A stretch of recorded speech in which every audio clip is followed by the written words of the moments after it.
Hey, J-Bone Nation! Shaming of Jay.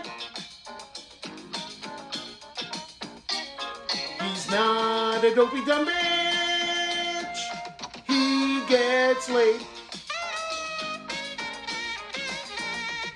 The court jester. The court DJ. It's time to dive into the case. To the case. Good morning, everybody. Good morning. It's Friday, folks. Thanks for being here. Who do we got? We got Amber on the Kick and on the YouTube. Miss Dina, Sky Troop. Good morning on folks on the Kick machine. We got Mish, Janet, Chloe and Sally, Mia Beto, Madeline, Amy, Sweet Lou, Sky Troop on both too. CH, Cindy Arnold, her first week with us. Thanks for being with us, Cindy. Mish, who was wrong about Real Housewives, Donnie Boy, Janet, Missy, Amber. Thanks for being here, everybody. Tina's here. Todd's here. Welcome, welcome. Dom's mom, 725, first time on a live. Welcome and thank you for being here. Thank you. Afy's here. Says nice job on the poll. Thank you. Garcelle is clearly the best person on Real Housewives, and I will fight anyone who says differently. Christine, good morning. Doris, Joanne, Groot, Catherine, Bonnie, Afy, Ann, Dizzy, the Dister. Thanks for being here, everybody. What was I going to say? Oh, so I started a little bit early just to let you know the plans for today and then tomorrow. Today, we're watching this in the morning. Then at 2 p.m., we are going to a Brian Kohlberger hearing. There's two today. One is streaming, one is not. The 2 p.m. should be streaming, going to that. Then I'm done for the day, folks, because I have my idea, and I started working on my next Why Wendy is Going Down. And quite frankly, it's one of the biggest reasons why Wendy is going down. And I want to get that done, and I want to premiere it right before Shannon's live tomorrow with Chris Duet, which is at 8. Oh, they're already starting. Hold on.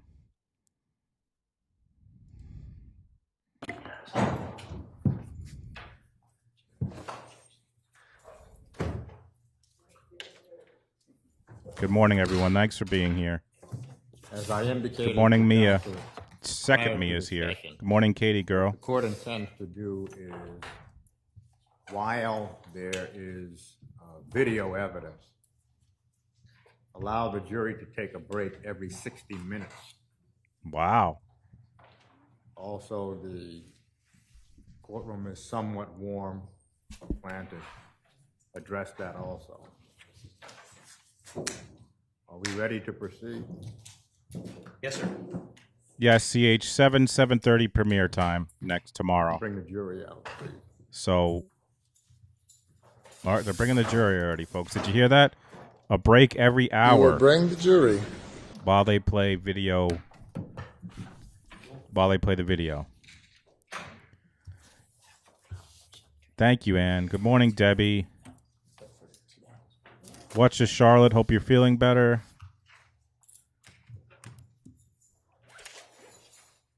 Good morning, Jen. Oh, my Lanta. Amber coming out hot, gifting 5 memberships on the Kick machine. Thank you so much, Amber. You're the best. Thank you.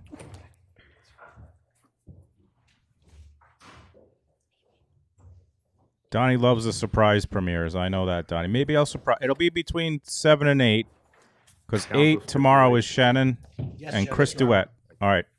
I'll shut up now. Just a few matters to address. If you have noticed, you will notice that the courtroom is fairly warm, and the court does not know what the temperature is in the deliberation room, but if it becomes too warm or too cold, just indicate to the court that the temperature needs to be adjusted.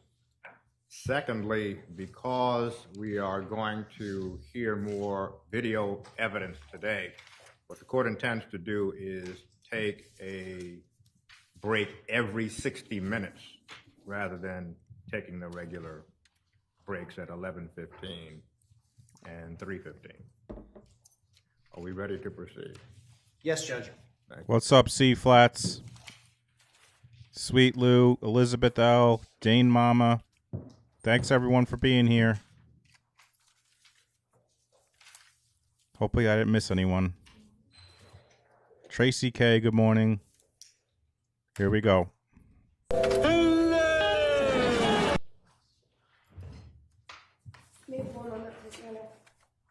Hey, Amy.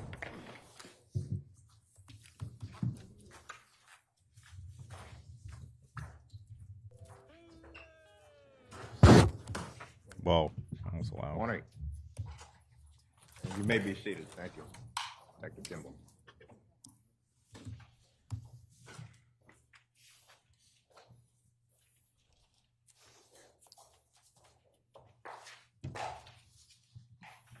Morning, Angel Baby.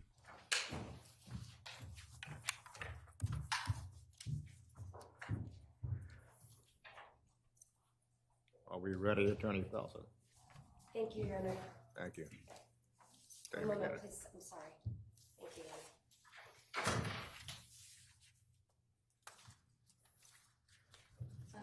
Thank you, Your Honor. Thank you. May I inquire, Your Honor? Yes. Good morning, Detective Kimball. Morning, sir. What's up, Lisa? Detective Kimball, where we left off yesterday, you had testified that you had an opportunity to interview the defendant subsequent to June 2nd, 2019. Is that correct? That's correct. What date did you interview the defendant? It'll be June 6th, 2019. And between June 2nd, 2019 and June 6th, 2019, did you become aware of States Exhibits 74 and 75, which I showed you yesterday in court? Yes. Where did the interview with the defendant take place on June 6th, 2019?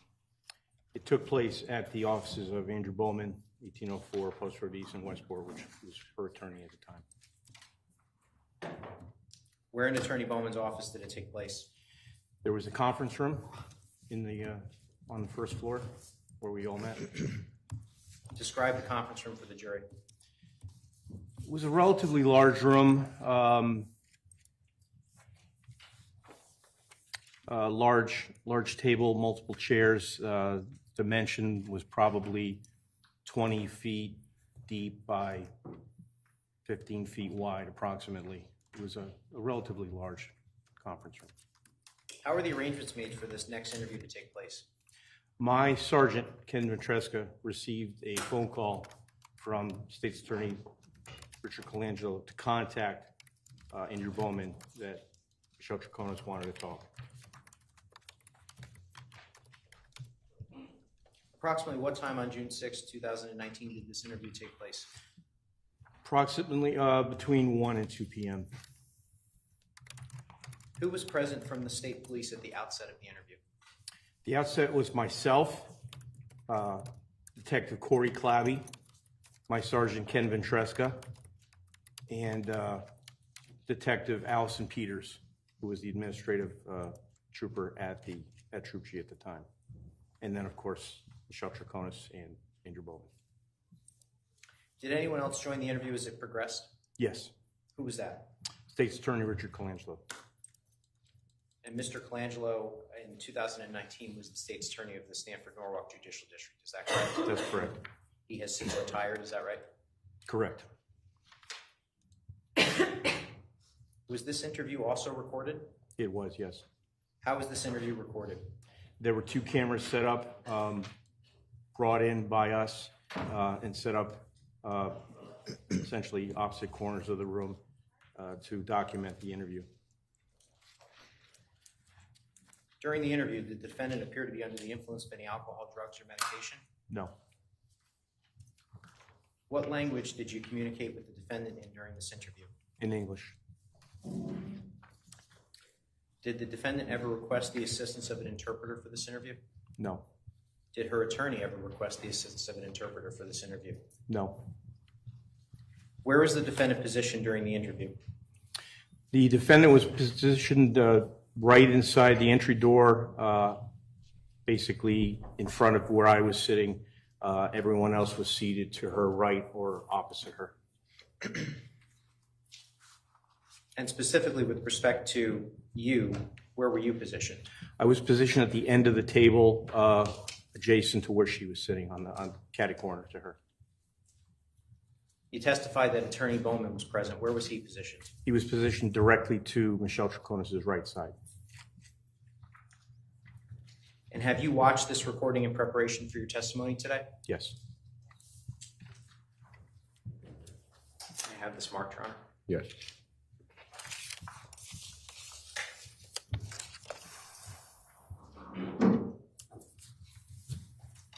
Is this 78 for ID? Mr. Shannon, do you have an objection? No, I have no objection. Move 78 in. State 78, admitted as a full exhibit.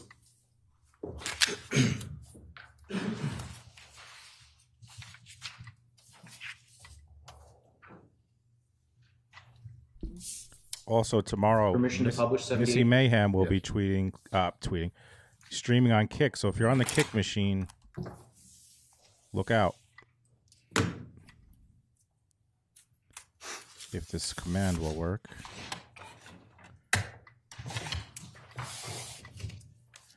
Yes, on Monday we will be covering Murdoch. I will be a half day. I have to pick up my kids from school. Shannon has a conference for her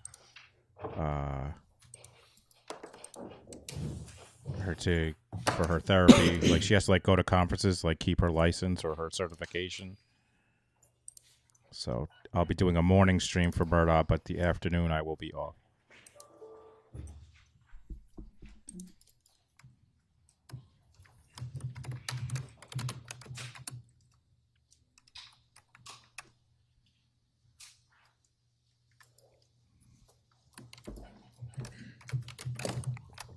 Oh, look at this. Here we go.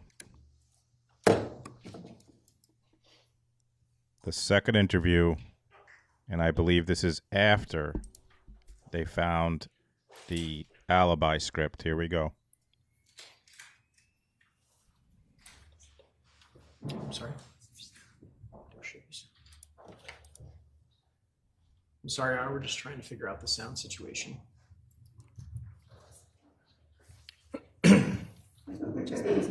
Much clearer video, obviously.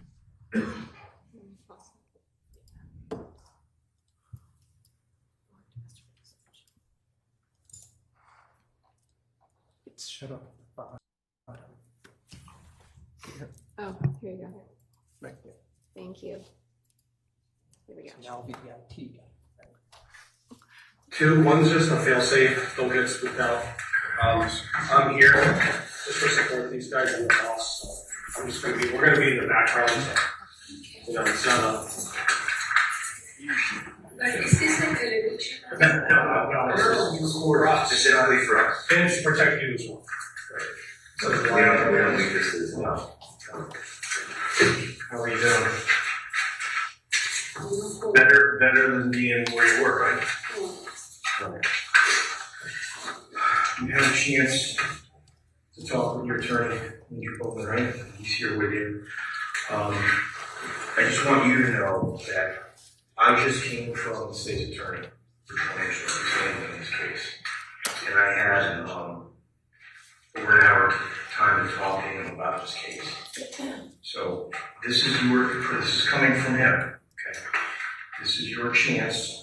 Right now, you're charged with entering prosecution and tampering with evidence, okay? This is your chance if you want to see your family and your daughter and your mother and not get charged with murder. This is your chance, and it's your one and only chance. You have to tell us. We know you weren't there. We know you were lying to us last time. We want to know who was involved and where Jennifer is. Who was involved in the disappearance of Jennifer Douglas, and who and where Jennifer Douglas is right now. We know you know.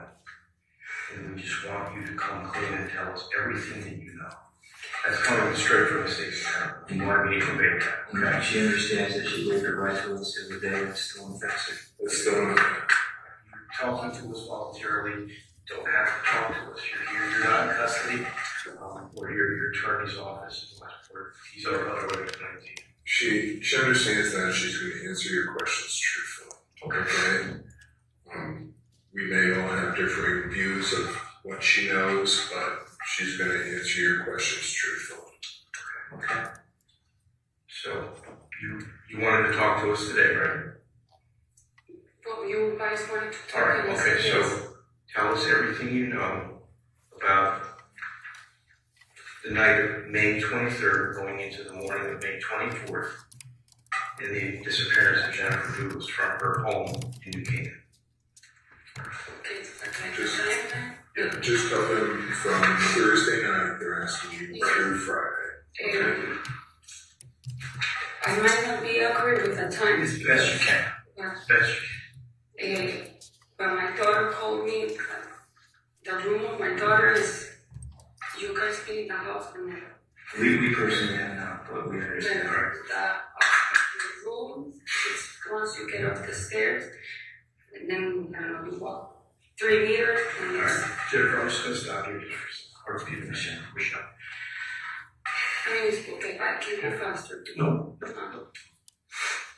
You know that we've done search warrants, executed search warrants at Fort Jefferson in Farmington, right?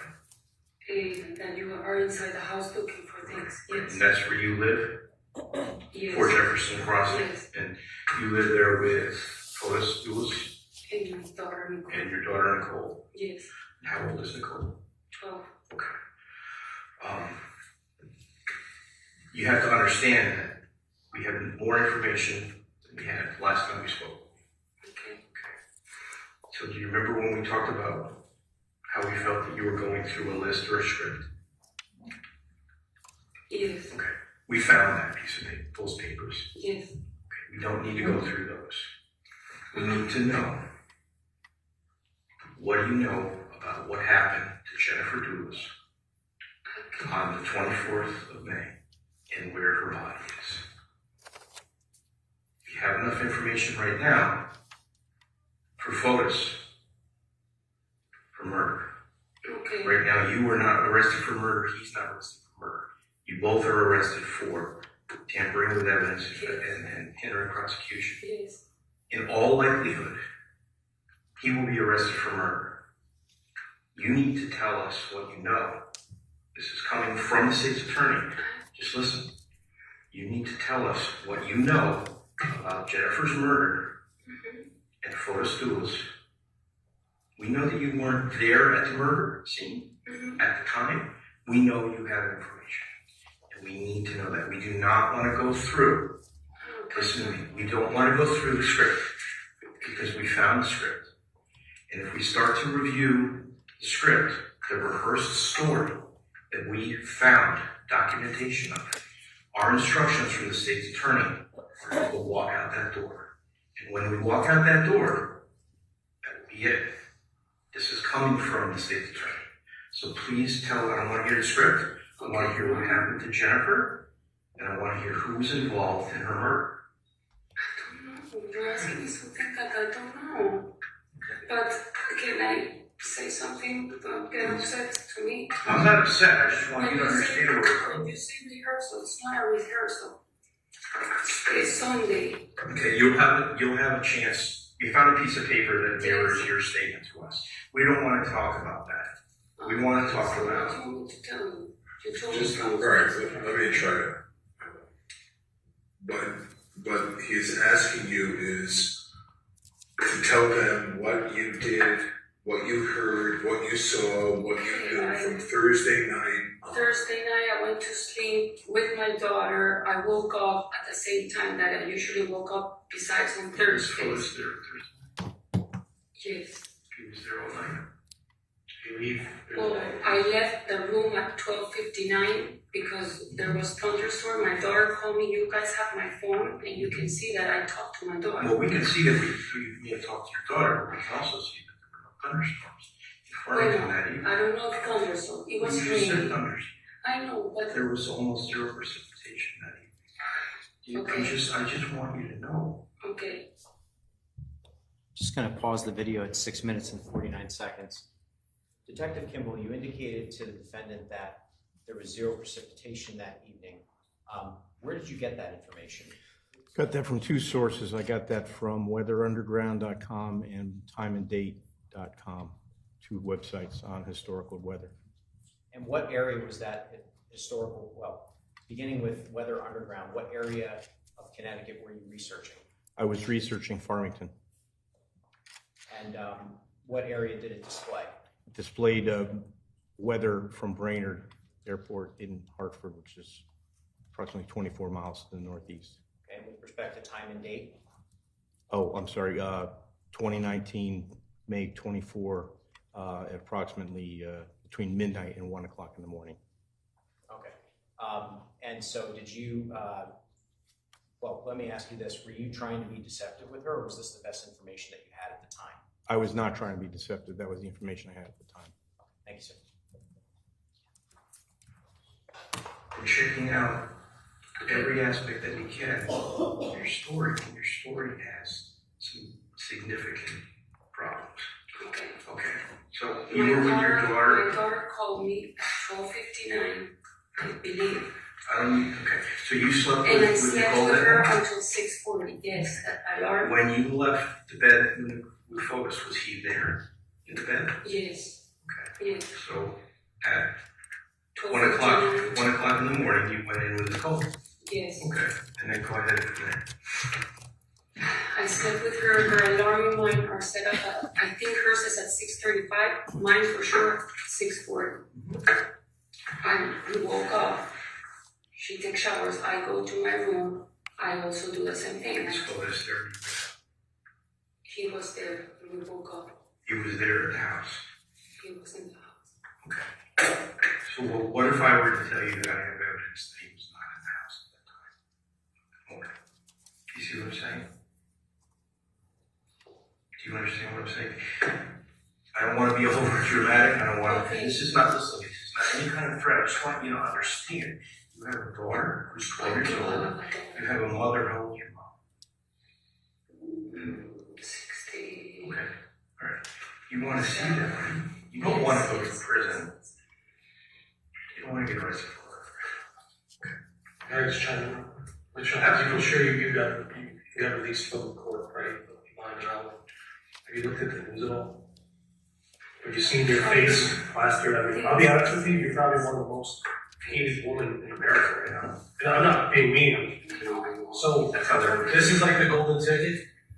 If you know where he could have done something and could have, where he frequents, if you could tip us off, maybe he said something in jest, something in passing that you can say, you know what, that rings a bell. Maybe. All right. Let me try to. If you want to know where he frequents, where the possibilities are that he could have done something, we have spent time in doing that. But I want you're asking her about that morning, and I think she understands, what she's facing. Are you sure that Fotis was there that morning when you woke up? Well, I slept with Nicole, so I believe he was, but now that you tell me he wasn't, he wasn't. Did you see him that morning? No, I did not see him, like, I think Michelle, that helps us. It does, that's huge. okay. So stuff like that. That's the nice thing we're looking for. Yeah. Remember, that was for certain. He was there the other day, and then we. Well, because we take We're not shots gonna- almost every day together, right. so like, I get paranoid because it's not like, Okay. Well, if you first tell thing me what I do, like even on Monday, I was trying to do the timeline and I couldn't think like what happened on Monday. So we're not ready. Let's take a breath here, Yes. okay? You're in my office, all right? I want you to just tell the truth and relax, all right? Can I just cut to the chase here? Do you know where she is, and can you please tell us, or at least lead us in the right direction? I don't know, but And then we can worry about the other stuff later, because right now we need to find Jennifer.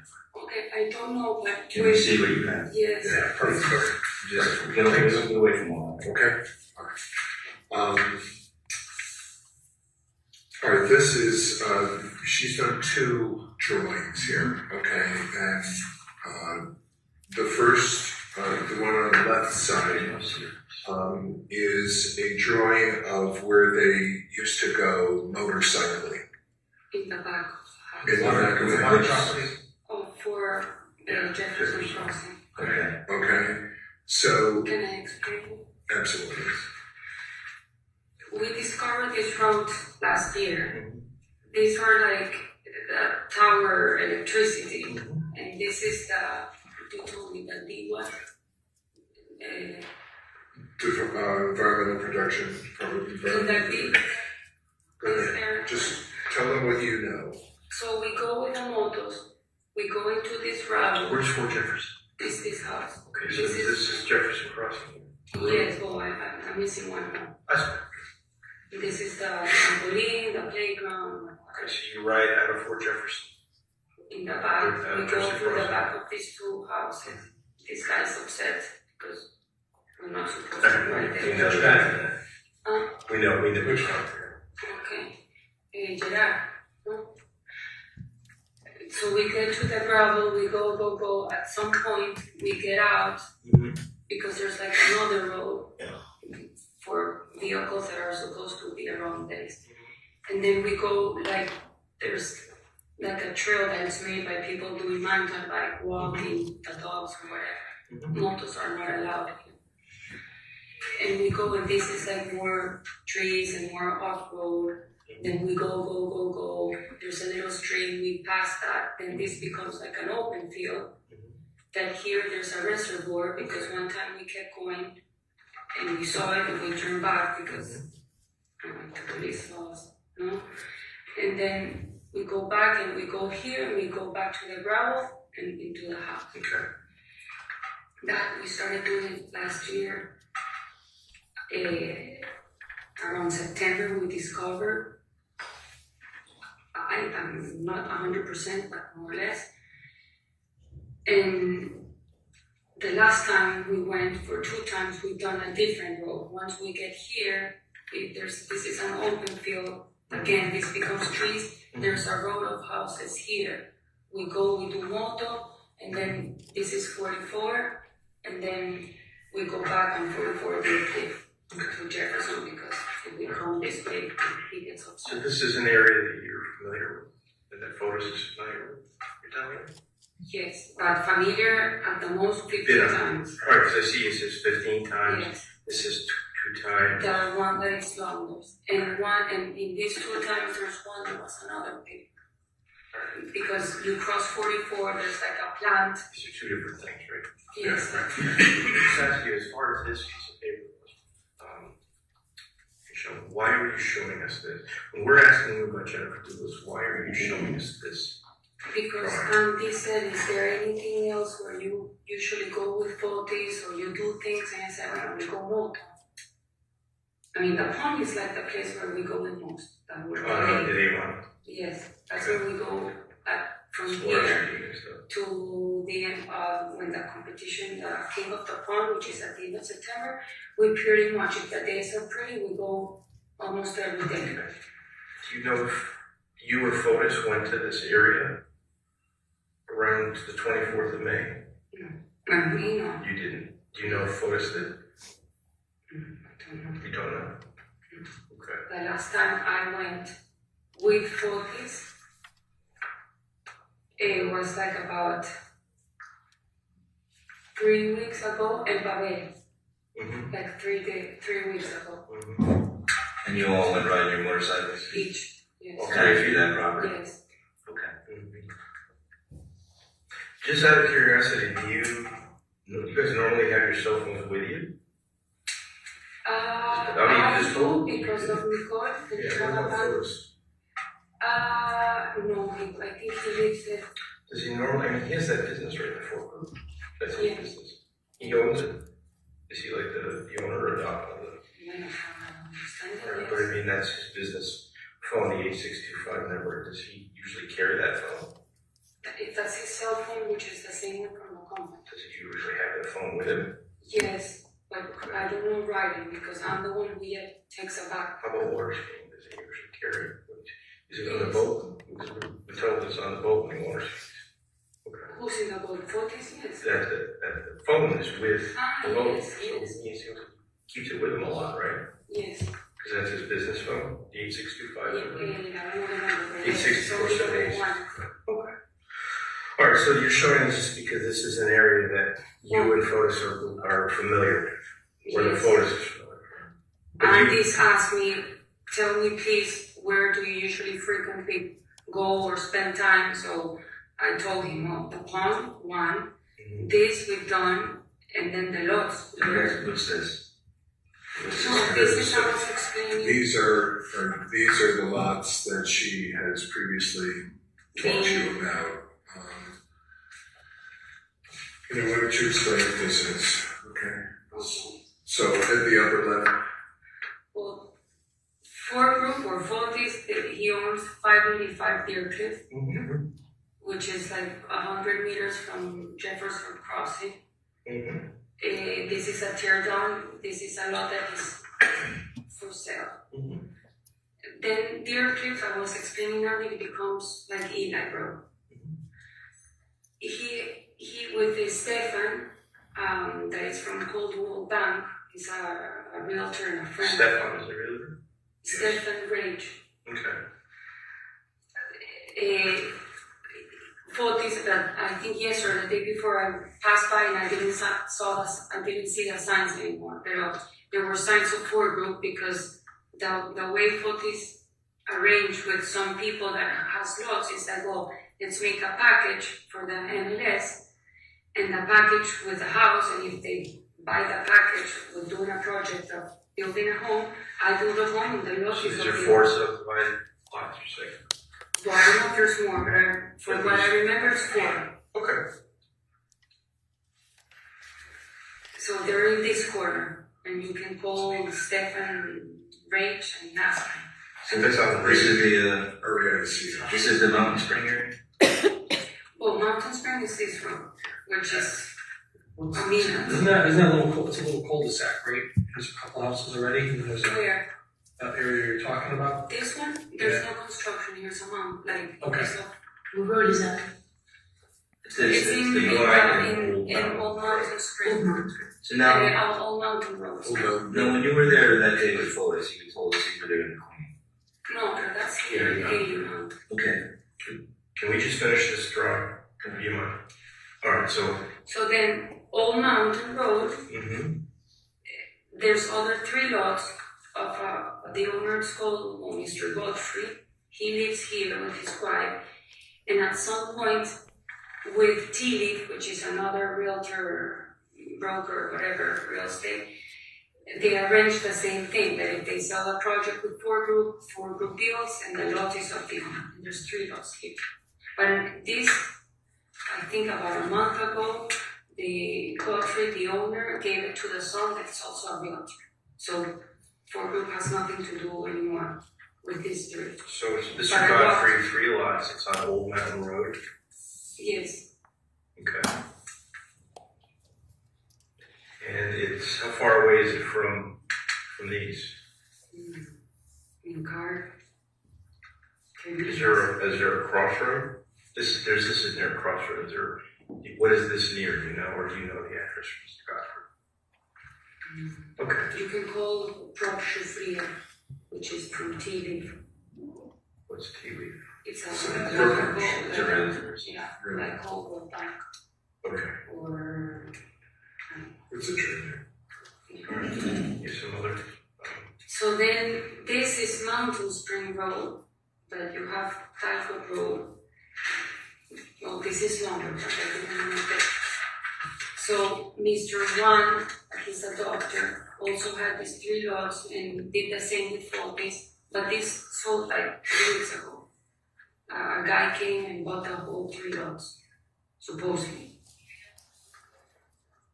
He was frequenting those lots, Fotis, so that's just lots that you know. Well, I've walked this, like I walked this lot maybe like 3 or 2 weeks ago with the people that bought them. The couple came, the husband and the wife. And we walked all the way up because he wanted to see the highest point to build a home and not be around like other homes. So yes, the four of us, we walked this, but that was my only time that I walked this particular lot. This one I've never walked. This one I've walked them like probably like 5 times with different clients.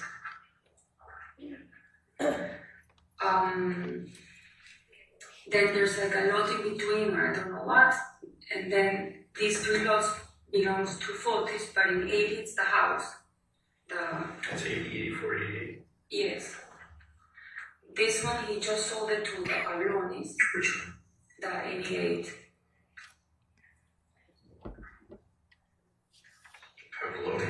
Troconis. They did a deposit of 50,000. They were working on the drawings. I met with him. I saw him on Thursday, the 23rd, in the office around 3. And I left because I had to pick up Nicole, but they were talking about the budget with Fotis. And Fotis built his home in 77, that people are living there already. And then there's another cul-de-sac called Old Cut. That's the one I was thinking of. Okay, Fotis just sold this lot to the owner of 77 that apparently he bought it to build a home for his son, but Fotis has, for what I know, he has nothing to do with construction because Metaphor, I think it's another correct. They are builders as well, so he's building a house for the son.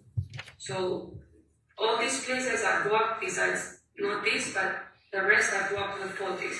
I've even driven my motorcycle around here in the past, in the lot. No, it's not very old. While we're talking about these locations, especially even the water property, have you guys, when you guys are back there dirt biking or going for walks or anything, has he ever made any comments? Hey, this is a good place to. This is super private back here. Is this, has he ever made any comments?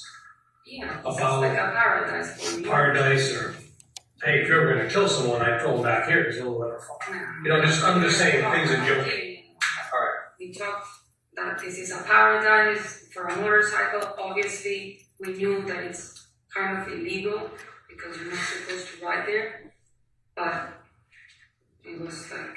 Okay. Alright, so I just want to ask my question.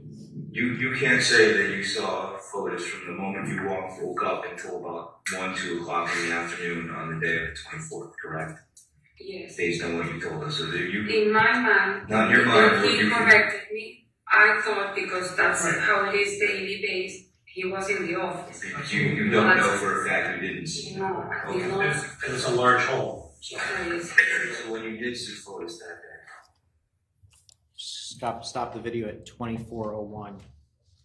Detective, the defendant just indicated to you that she did not see Fotis in the office. Is that correct? Correct. What had she told you on June 2nd about seeing Fotis in the office? She said that she went to the office and she saw a meeting between Kent Moeni and Fotis Doulos. She saw him. Thank you, sir.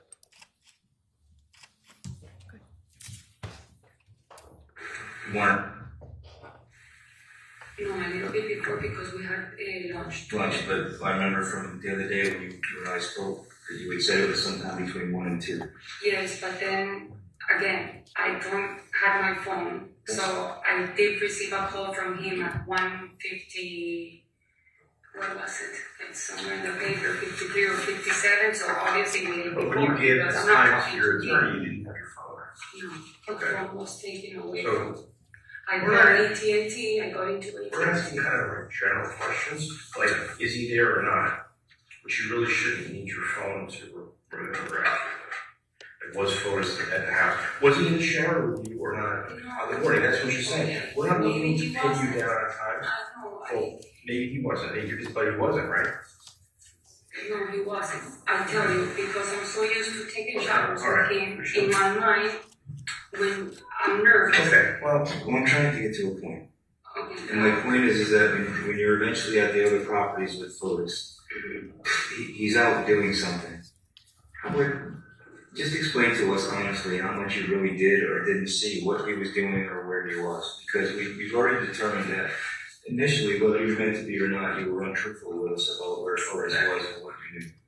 Okay? I'm not saying you were lying, I'm just saying that the information has now come forward that you didn't really know what you were saying you did know. So when he was walking around the property where you guys were, which was what? Mountain Spring? 80 Mountain Spring? You mean here? Yes. Yes. Did you really see what he was doing or no? I saw him fixing the ribbons. They were like pink ribbons that he covers so people don't step, because when they do the open houses, people park in the grass and he gets upset. Did you see him for a handful of hours or No, just a because few minutes? I wasn't there 3 hours. I was just there for a period of time. I went inside to clean, and I actually was upset because I'm like, I don't want to clean this house, but I always get upset, I get grumpy of doing something that I don't want to do. Okay. And I went up, I saw the counter, and I even told Andy, they were like, not poop, but something of an animal, like in front of the fireplace. And I went and I cleaned it. So I was inside the house. And then I would go out to talk because the receptions in all this area, you have to look, even in the house for Jefferson to talk, the best is what's up. Or in the end of Foti's office, or in the kitchen, or outside in the garage. So I'm usually walking around places to find. So was Fotis often in the woodline or in the, the backwoods of these areas doing stuff other than motorcycling or? No, but we were motorcycling that day. I'm just saying other than you suggested. Does he often go for walks or? He likes gardening, like in Jefferson, he's all the time doing gardening. Okay. Picking up, like even, I think it was Monday that I told you. But what That the day, detective is asking, that day, what the detective is asking you is, are there areas around Mountain Spring or anywhere that he likes to go, in addition to the motorbiking? we go motors here. Me, myself, have done it a couple of times in these 2 lots, but no, I mean, I don't know if he has another place that I don't know, but with me, no. Going back to the morning of May 25th, it's a Friday, 24th. Was Kent at the house that morning? Yes. I did see. And what was he doing at the house? He had a meeting with Fotis. Okay, so you just told us that you know if Fotis was at the house the morning of May 24th. But now you're telling us that Kent was at the house having a meeting with Fotis the morning of May 24th. Yes. So you need to decide which it is. Bueno, he said he was in a meeting, You. Kent, that he was having a meeting, no, sorry. Fotis told me that he has a meeting with Kent. I saw Kent because I went up to pick up my computer. So Kent was at the end of the office where there's a glass table, and I saw Kent. I'm not crazy. When did Fotis tell you that he was having a meeting with Kent? As if you didn't see him that morning. I think he told me the day before. Okay. That he had a meeting scheduled with Kent the next day. Yes. Even as when he called me in the afternoon in one of the calls, and I wrote it. Go ahead. He said, remember that Rania is bringing some clients on Saturday at 9 in the morning. We have to clean the house. That's why we had to kind So of. the morning of May 24th, Friday, Yes. you saw Kent at the Fort Jefferson Yes. crossing. Yes. At about what time?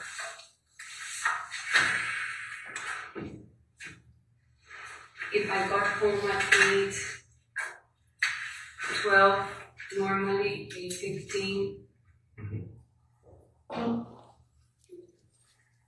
8:20, 8:30. Well, did you say anything to him? I Did he respond? guess he said hi, I didn't really pay attention.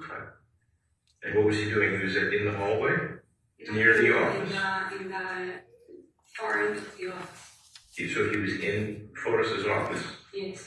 Was Fotis also in the office? In my head I thought, but like, Andy said, did you see him? I said, no, I did not see Fotis. And I don't want you to, I mean, your attorney can't help you as far as I know. Remember what you saw. He may even be able to help you express what you remember. I'm not trying to trick you. I'm just trying to ask. I'm telling you, The morning when you saw Kent in Fotis' office, Friday morning, yes. you remember seeing Fotis in the office with him? No. Okay. I did see him. He was wearing a light jacket, I don't know, blue. Mm-hmm. I remember it was light, but I cannot tell you exactly. Then I went down and I opened my computer like I do, I made an omelette. I think I sent an email to the school, to Leanne, because I have the record in my computer, in my emails. Okay. Do you know any, do you I got some stuff in my head that I don't excel on, but go ahead. stuff or anything. So, Kent property. I'm just thinking about your property. Where is your ring doorbell system now? Where's the what? The ring doorbell is from the front of your house. Voters remove that ring doorbell?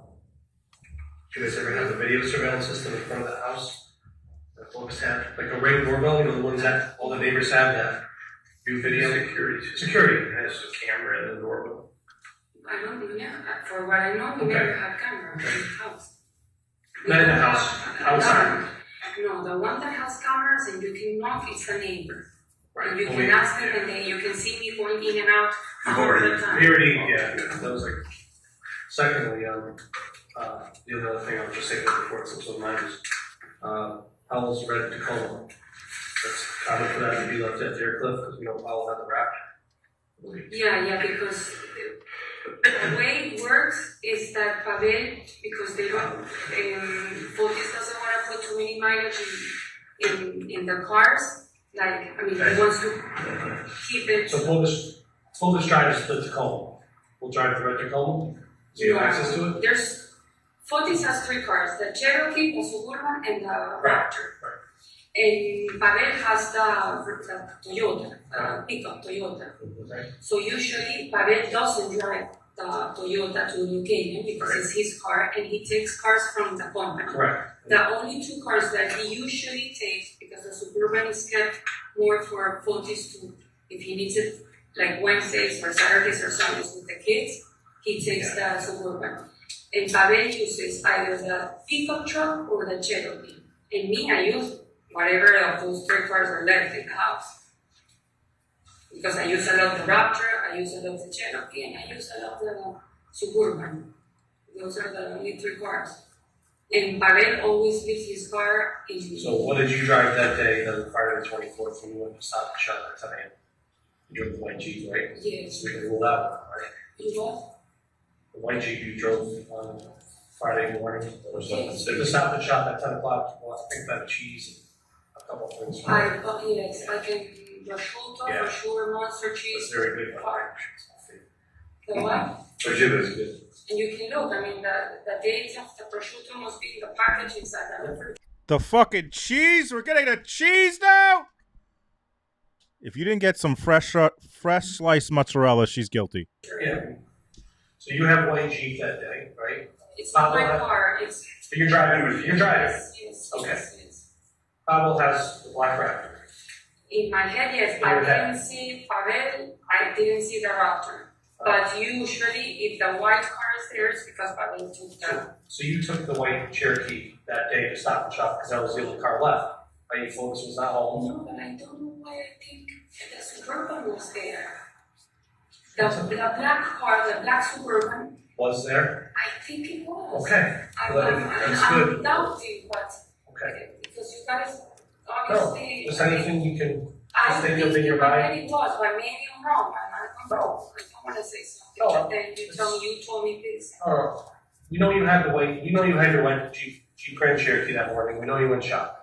We know you weren't down Yes, I there. then took a We picture know of that. the stupid. Yeah. So all that little nitty gritty stuff, but I just want to let you know, we know where you were, number one. You went to school, you went to Stop and Shop. Safe to say? No, I went to school, I came back to the house. Well, I'm just saying, you know you're up in the area running errands and doing your motherly things and stuff. And I left up the purse, Right. I also saw Hodge and the secretary Yes. at the warehouse Yeah. at like around, I don't know, 9:10, 9:15. I mean, you can call him, I saw him with my eyes. So just to be clear, I know we're all on the same page, but we know you didn't come down to the can. We know you didn't go in that garage, kill Jennifer. I This didn't isn't. know if she so we're not- was to start with, Right, like so- I've never been down there. I understand. We understand that. So we're just trying to account for some vehicles and possibly you obviously know where all is the best. I mean, you guys are a couple, right? You live together. So we were just hoping you could help lead investigators to Jennifer. Okay. And maybe that would be. I was telling Andy, in my head, a lot of times he's in the office, in my head. Now, Right. I mean, I always, and even my mom would call me, what are you doing? No, I'm here in the kitchen, sending whatever. And for this man, he's in the office, in my head. Now, I obviously, everything is a doubt, because I don't know 100% if he's in the office. Yeah, and you look at his track record with relationships, I mean, not too good. He left his wife, you guys hit it off, I'm not saying you're in the wrong one. No, he left the first wife The for the first, second. yes. Yeah. He killed the last one. For Jennifer. I'm He was just, dating the second wife while he was married to the first. so he doesn't have a good track record And with then women. he's dating you while he's married to the second. Yes. It's just what he does. So that's what he does. That's what he does. So if he's gonna lie, I mean, But the first one, I don't think she's dead. no. I'm saying his track record with relationships and lying and deception. Okay, yes, I guess, yes. Okay. Do you, I know, well. okay, so I think, no question. Sean, do you make it a habit of keeping receipts? Yes, You do. You have a lot of receipts. yes. I keep them, Where do you keep them? what? Where? When you keep a receipt, where do you put it? I put them in my purse and they're like all messy. And then after a certain time, if you check my computer, I have a folder that says in Spanish, gastos, which is expenses. And I put them monthly, and then I go in my computer You never know when you're gonna have to return some cheese. or check with the credit cards with my receipts, because sometimes what you see the bank, it gives you numbers, and I'm like, okay, I don't remember, but I go with your receipts. How You often can- do you do that for monthly? Like every 3 months. Okay. Now, So you can also go, and I must have another folder that says Vail, Vail, Colorado, Right. and I keep all the receipts too, because at the end of our stay in Colorado, I have to, with the father of Nicole, I have to make expenses because he gives me part of that money. We go half and half with everything that is with food, hotels, races. Well, if it's an equipment or something, he Yeah, pays keep a lot of fully. business expense. Records, or business expense. Or you want to keep receipts for business expenses? Or you just want to keep No, for receipts? him, because he never asked me, let me see the receipts to see. I have another folder. It's how do you say what to tell the police when they're asking you about a murder? It's true that we're spending, but I keep them, and it's all in my computer. If you go and it says gastos, and it says 2018, 2017, 2019, you will find. So if today you went to Starbucks and you got a receipt from Starbucks, what would you do with that receipt? I put it in, I throw it in my purse, And then what? and it stays there for probably 2 months. Okay. So are there, do you know? And I keep mostly, the ones that I carry is the ones from my credit card, but I also use Troconis credit card for, mostly for supermarket, for gas, because he puts the gas for the company. Supermarket he used, but I think it changed a law or something, and he said, I don't need any more of the receipts, but I leave them there on the kitchen. How long have your purse with you? Sorry? You keep your purse with you, generally? Usually I keep 2 purses, and actually one stay in the kitchen, the brown one, and this one. But then I have all. If you have a receipt today, that you put it in that purse.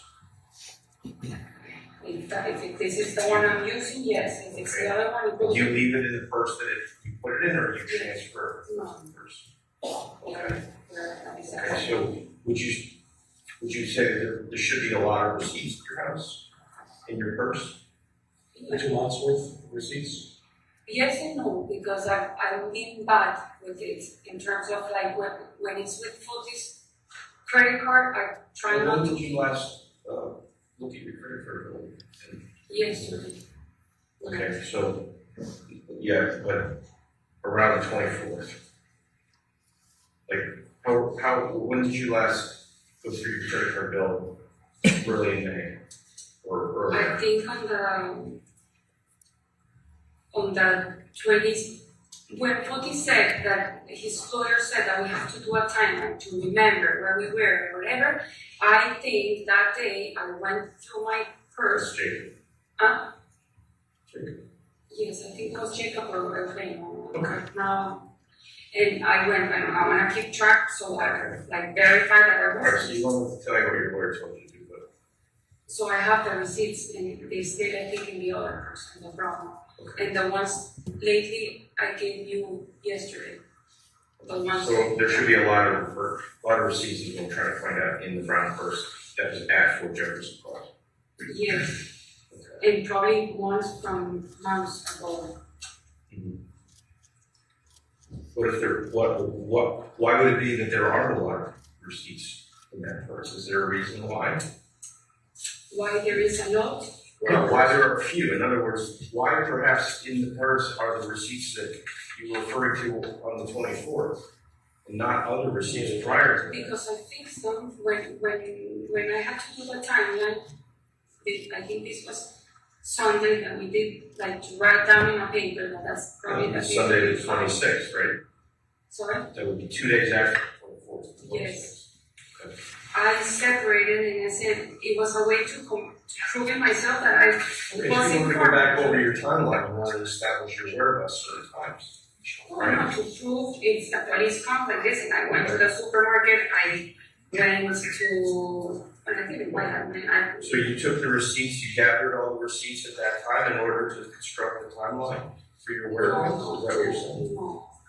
To have it as a proof in case you guys ask me, what were you? And I can go and say, listen, yes, it's true. I was in Stop and Shop at 9. Sean, I have a question. So with all those receipts that you discarded I them? don't discard it, I Or- keep them they're in my purses. All of them for the last 2 months?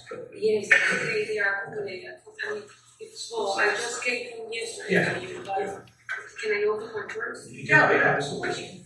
Yeah, you do whatever I you might want. have. You can leave the room if you want. This is, Tell us something. I know, but I tell you, like, this is this is another receipt. Like, I put them in this is the thing to charge my food. Like, I keep my receipts, they're basically, I throw them and then keep accumulating. Do you mind if I look at the receipts?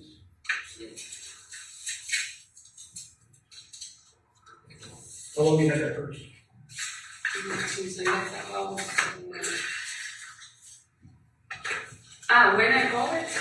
No, how long have you been using that receipt as a receptacle for your receipts? Or that purse for the receptacle of your receipts? How long have you been putting receipts in that purse? Since you had to leave before Jefferson? Yes, Okay, I have 2 receipts here. One from the 5th and one from the 5th. So 2 from yesterday. Any other receipts in there? No, I gave him all the receipts yesterday when I came here.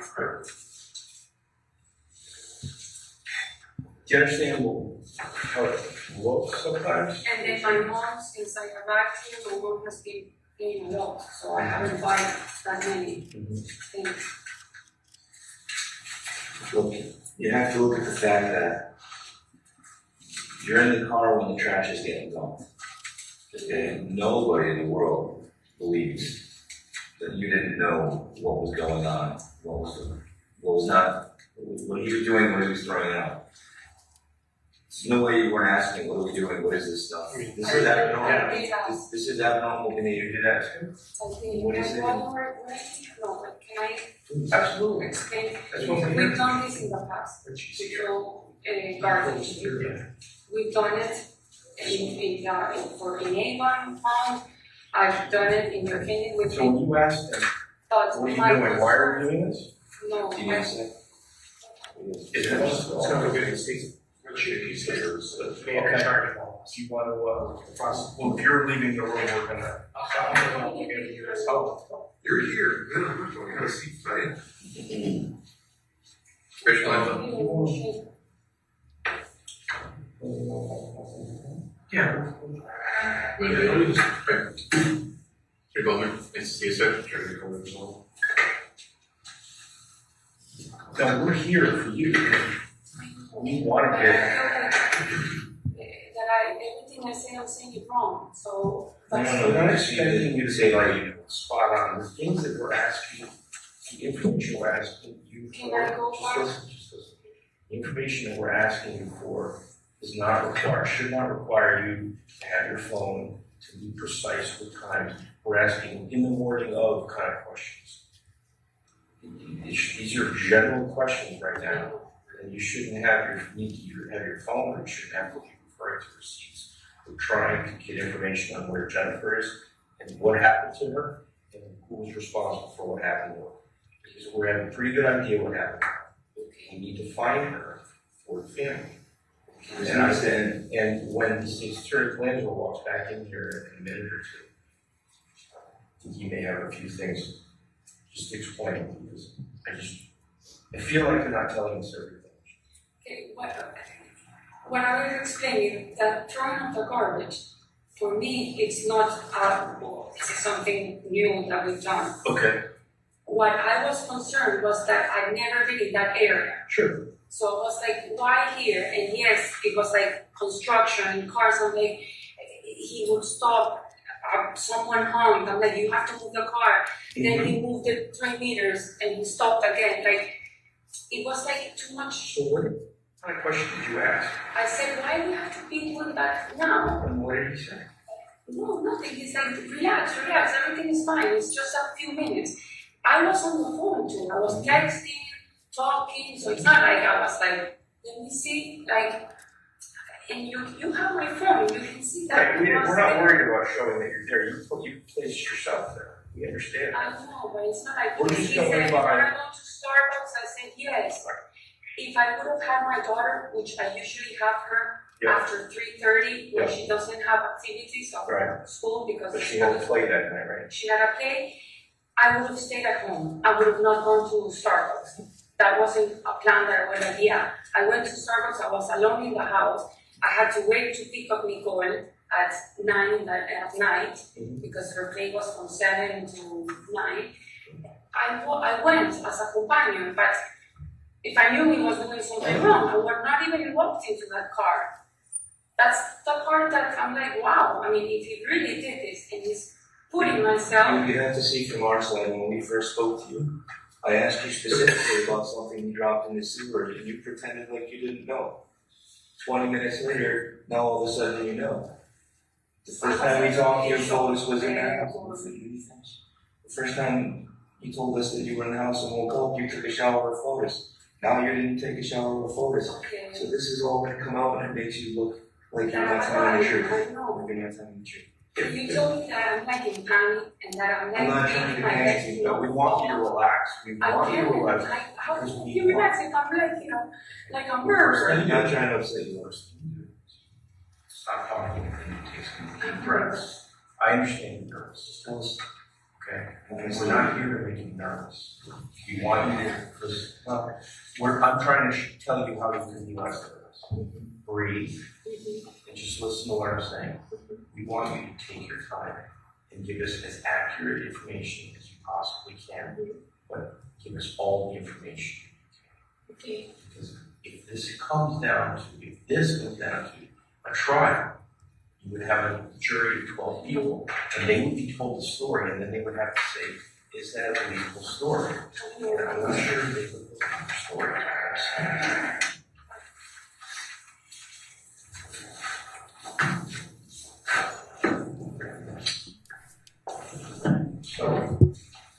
So I think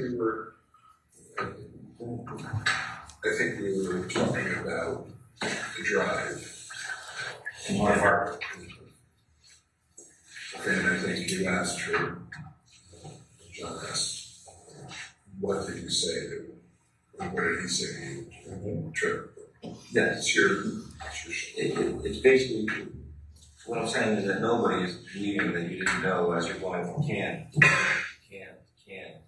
throwing stuff out, dropping stuff in the sewer. No one's gonna believe that you didn't know what was going on. And then we retrieve these items, and we've already told you what we retrieved.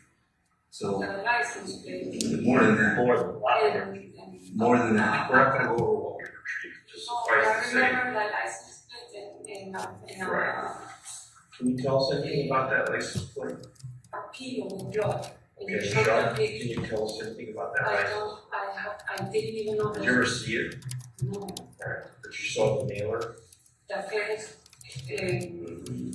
box? well, what I saw was in a box, it was like an envelope. Like a soft sided envelope? Yes, it wasn't a box, Okay. it was an envelope, what Did I you saw. see photos putting it into the store? I saw it that I did see in the car, I don't remember if it was in the back or in my That's fine. feet. That's fine. That I do remember seeing. Now that they had license plates inside, I did not know. I did not know those license plates belong, and I didn't know Not me typing. that they existed. Okay. And that's possible, that's feasible.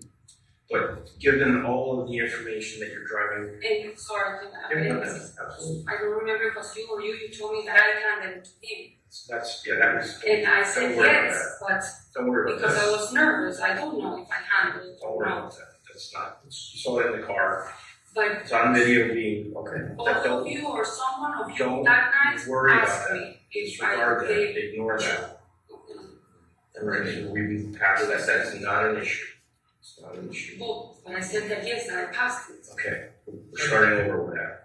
Point is, it's in the car, it's on video going into the drain, we pulled it out of the drain, we found what was inside. That's all we need to know. As far, and you're telling us you never saw him doing anything like. No, I've seen those envelopes before in the office, underneath his printer, Okay. because he sends a lot of, supposedly, he sends a lot of But given what's going on, where he's driving the Raptor, you're riding, he's stopping at multiple locations, people are beeping, you're saying, hey, let's get out of and here. I remember a fire truck. Or a fire truck goes by, and you ask him, why are we doing this? No, why we're here in this Why are area? we here? And he says, what? He said, relax, it's okay, it's just a few And minutes. are you saying that there was no other conversation about what was going on there?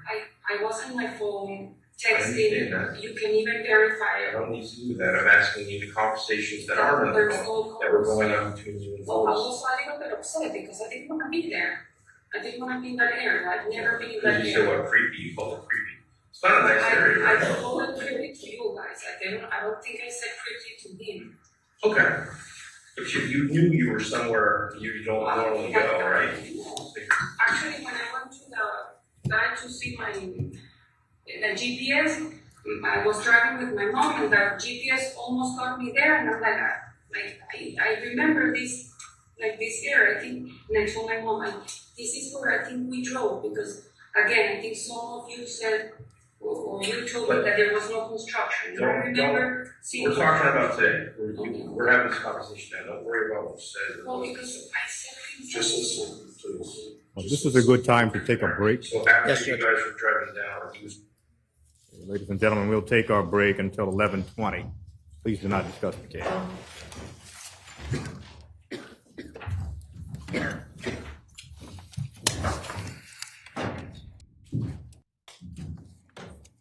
All rise.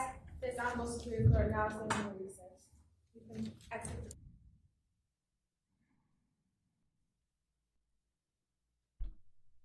If you're coming in late, the judge said that rather than doing one break, like in the morning and the afternoon, they're going to do a break every hour as they watch the video. My guess is he saw some jurors taking some snoozles yesterday during long periods of the video. So now he's breaking it into, looks like 10-minute breaks every hour, instead of the normal 15-minute break. So yeah, thanks for being here, everyone. If you could hit that like button if you haven't already, appreciate it. Don't forget to change from top chat to live chat. Reminder that today at 2 o'clock, rather than coming back to this trial, we will be going to the Brian Koberger hearing at 2 p.m. Then I will be ending for the day because I am working on my latest Why Wendy is Going Down video. I plan on premiering it tomorrow before Shannon's stream at 8 p.m. So look out for it around 7:30. I just started screen grabbing some video, and my blood pressure is going through the roof because I got to watch Wendy again. So that's always fun. But it'll be my latest in the series on Why Wendy is Going Down. And then at 8 o'clock tomorrow, Shannon and Chris DeWitt talking Black Widow. Black Widows, not the spider, the killers. And then also at some point during the day, Missy will be streaming on the Kick Machine. So make sure you're following Missy on there. Missy Mayhem. Kick is good in that you will almost always get a notification from them, unlike YouTube, where half the time you don't get the notification. Thank you, Blair. And thanks for being here, everybody. Appreciate it. I think the idea I have for this one is good, and it's pretty much one of the biggest reasons that Wendy is going down that I have not mentioned today. I haven't mentioned yet in my videos, and I thought of it, and I was like, why didn't I think this earlier? So I think you guys will like it, hopefully. But I got to do a lot of screen recording, then I got to do a lot of editing, and then I got to get it out, because tomorrow at 3, you're welcome, Sam. Well, actually, 3, Sloan has her performance in Beauty of the Beast, so we're going to go see her perform. So I got to get it out before, I have to have it uploaded before then. Half the time, the upload takes forever. So, what else? If you're just coming in, we are on a break until 11:20. And then on Monday, in the morning, I will be doing the Murdaugh hearing. I won't have an afternoon session. I have to pick up the kids from school. So yeah. Sloan is the teacup and this is her first performance with like older kids. So she's in middle school, but she's in like a performance with like high schoolers. And there's like a bunch of performances. Usually she only has one, but this is like where it's like an older thing where they have a bunch of performances.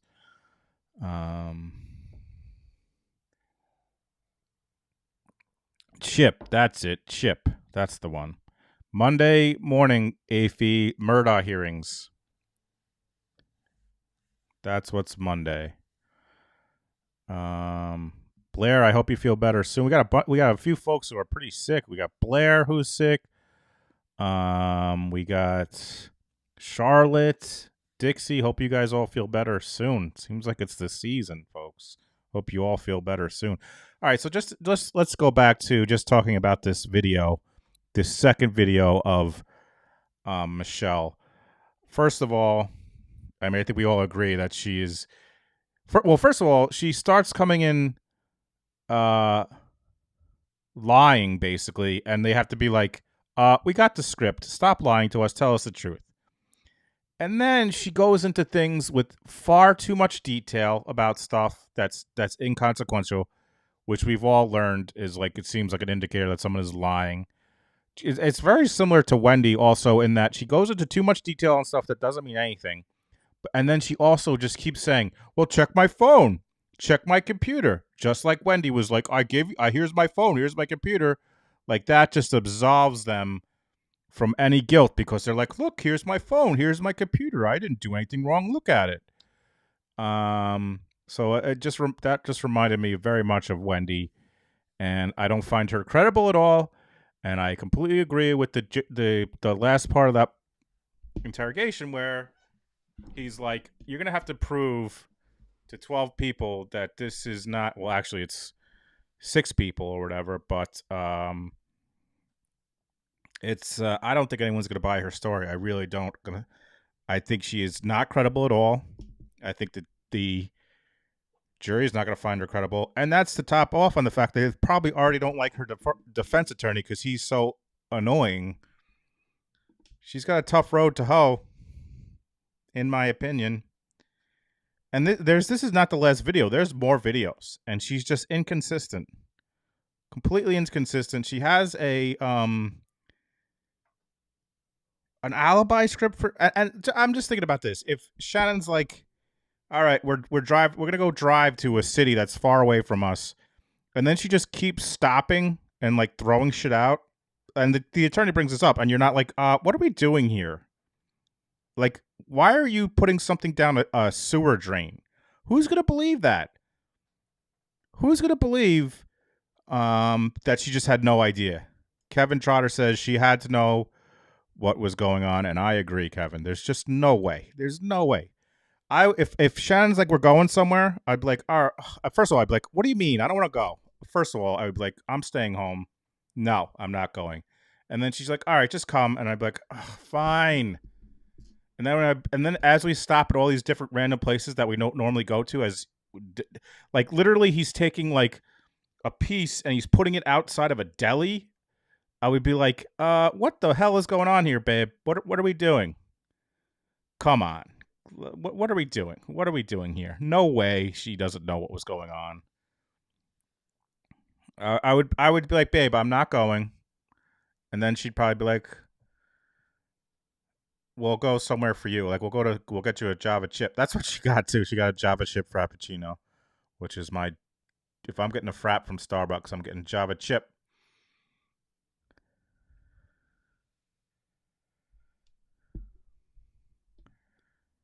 I would want a sandwich. I love a good sandwich. I love a good Sandy. And then at like a certain amount of stops, I'd be like, babe, what the fuck? Can we go home, please? What are we doing? And why do you have shit in the back of the in the truck of in the bed of the truck? And why are you getting out and putting something in a sewer drain? Who the hell? Like, that is so bizarre. Putting something in a sewer drain, and she has no idea. There's no way. There's no way. Skytroop says on the kick machine says these criminals spend so much time grifting they can't fathom that us normal folks have common sense. Yeah. They thought they were gonna get away with it, and man, there's too many cameras everywhere. What are people thinking?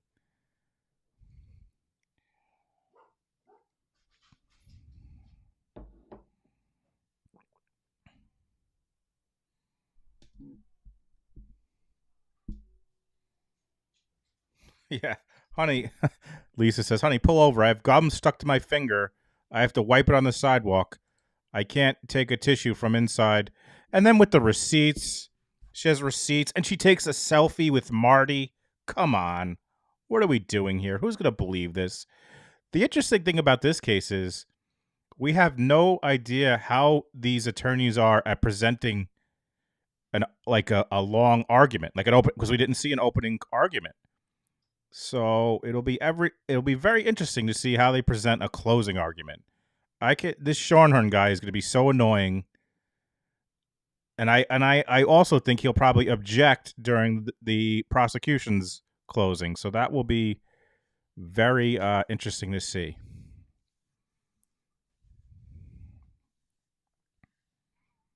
That's a funny story. One time we had a pullover. It was on the way to my parents' house, and Sloan threw up, and Shannon had to clean it up. I think she was still in her car seat at this time. I forget. But Shannon had to throw out like her throw. She had to throw it out, and then Sloan laughed at her because she could see her underwear when she was like going to pick something up, and that was a mistake on Sloan's part, let me tell you.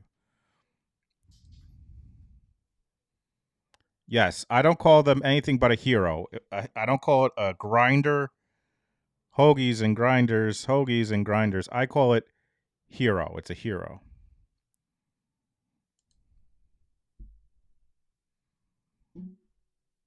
No, we didn't have a Jester Award for the most stupid criminal. Good question. Oh, by the way, Afi, if you guys are new to the channel, last year in June we did something called the Jesters, where we gave away prizes to some of our favorite commenters and guests. And if we're still doing this in June, then we will be doing the Jesters again. Our second annual Jesters.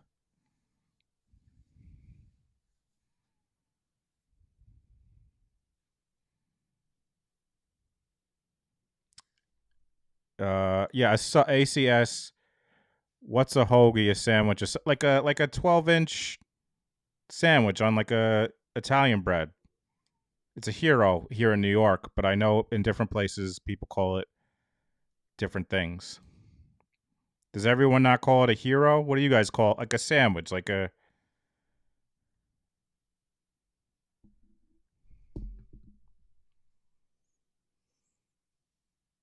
sub. JD calls it a sub. Okay.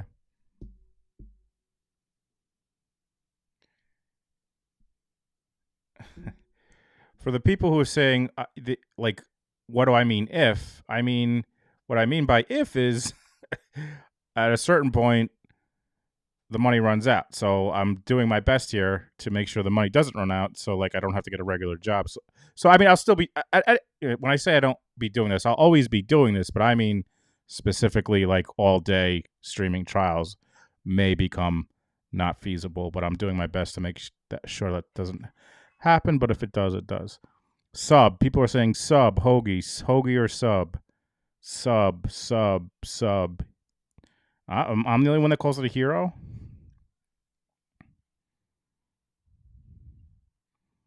Janet says 12 inches a damn log, not a sandwich. Well, you don't have to eat the whole thing at once. I've never had a cheesesteak because I don't like steak. So there you go for that.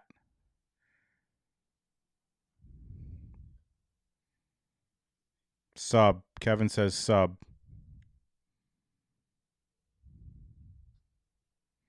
All right, folks. We should be back any second now. Hit that like button if you haven't already. Let me give you the little...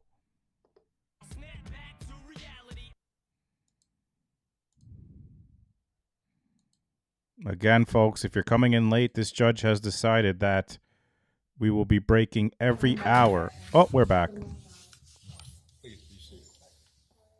The people have spoken. That's right. Garcelle is the best person on Real Housewives. You're right, Mish. The people have spoken. I had a Housewives poll because Mish thinks that Erica is better than Garcelle, babe.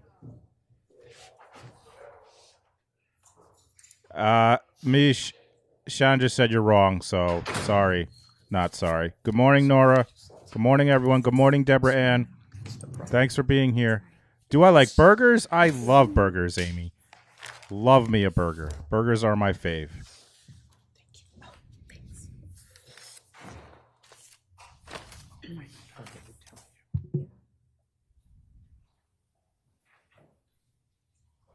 Erica is the worst. Well, she's not the worst, but she's up there. Sutton's the worst, in my opinion. But they're different. They're completely different. People are like, what do you mean you like burgers but you don't like steak? It's a completely different taste, experience, texture. Steak is just no good.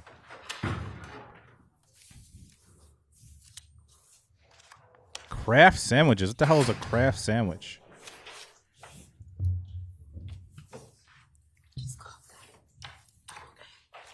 Babe would have voted for Garcelle too, I bet. The best human on Real Housewives? Who did you have?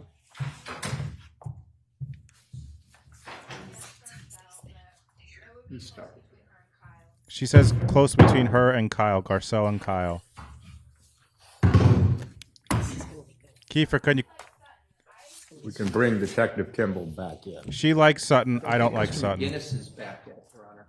He's, Your Honor, there's a jury coming for the other trial going on, so the elevators are a little.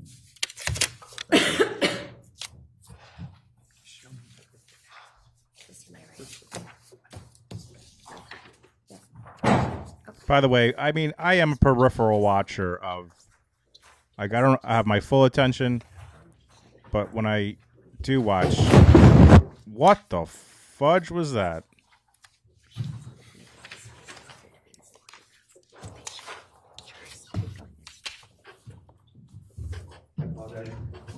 Thank you. Prosecutor's late.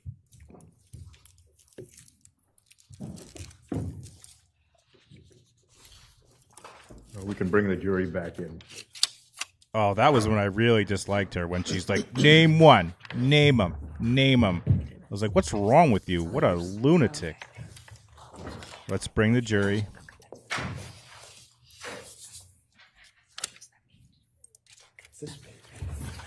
You will bring the jury. The cone, it's a cone.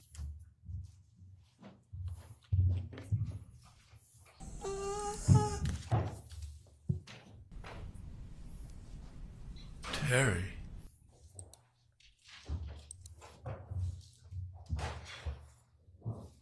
Babe, what was your dream last night? That I had an illness and they took me to a shanty town to... Counsel stipulate, please. Yes, Judge. Thank you. Your Honor, we're going to resume playing the video at 53:49. Thank you.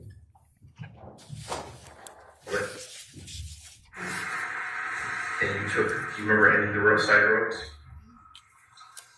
I remember we went to one that was like, I believe it was like the avenue. That's Yeah, that's Albany Avenue, that's the main road. main road. Did you take a right We took a, and then Yes, a went right. down? You happen to remember what road that was? Or what was nearby? Okay. You went down a little ways and then what happened? To the left, and then you took another left, and then to the right.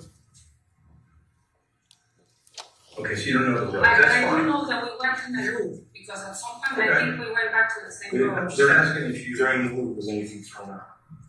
Did he stop and throw anything out? I think he stopped somewhere Where did he in a stop? corner. Home? In the corner, and what did he? What kind of buildings? Was it houses, No, stores? no, I think there was like a green area open in one of the corners. So there was an open area on the corner, and what did you put? You put another bag in something? Was it a dumpster? Was it a green garbage can? I don't know. I do remember that I think I saw something open. I don't know if it was green now, but like no construction. Mm-hmm. How many times did you stop when you, before you got back to that? 30 times? I don't remember. If I stopped 30 times, I wasn't drunk. Again, I don't listen. remember. 30 stops. Listen, we're starting over. From the time, you know the main road? When you got off the main road until you got back onto the main road, you stopped how many times do you think? Once? Twice? More than that? Can you remember?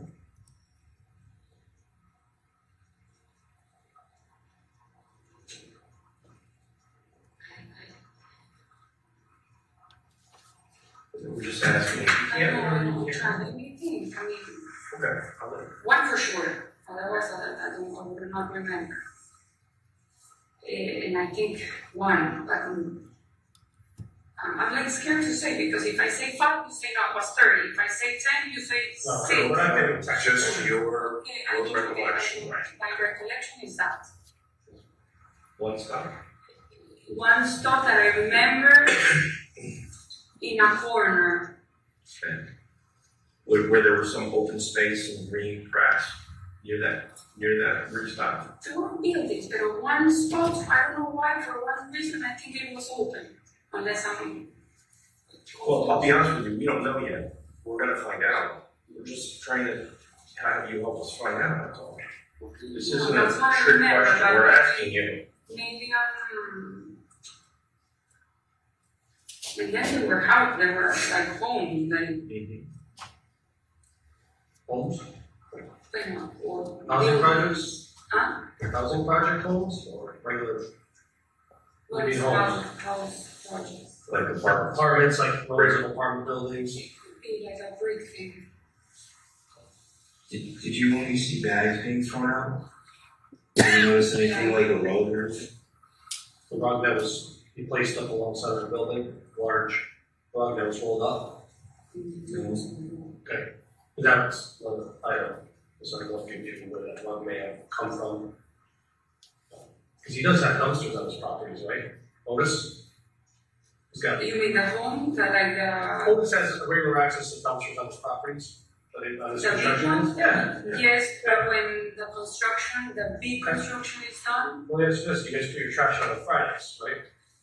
Fridays is trash day for your neighborhood? well, he puts them out on Thursday night. Thursday night, and I right, put so them trash on is fine. Friday morning. So why go to the city of Hartford dump the trash all over the city? That's We've done it before. why.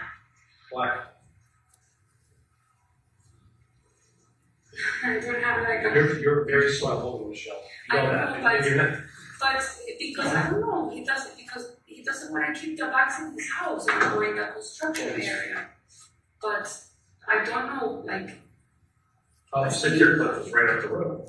So if we've we, done it in the club. so we look at historical phone records, we're gonna put you guys in Hartford together in the past dumping trash all over the city. No, I said I've never been in that area. So we're gonna put him in that area dumping trash in Hartford. I don't know if he's done before.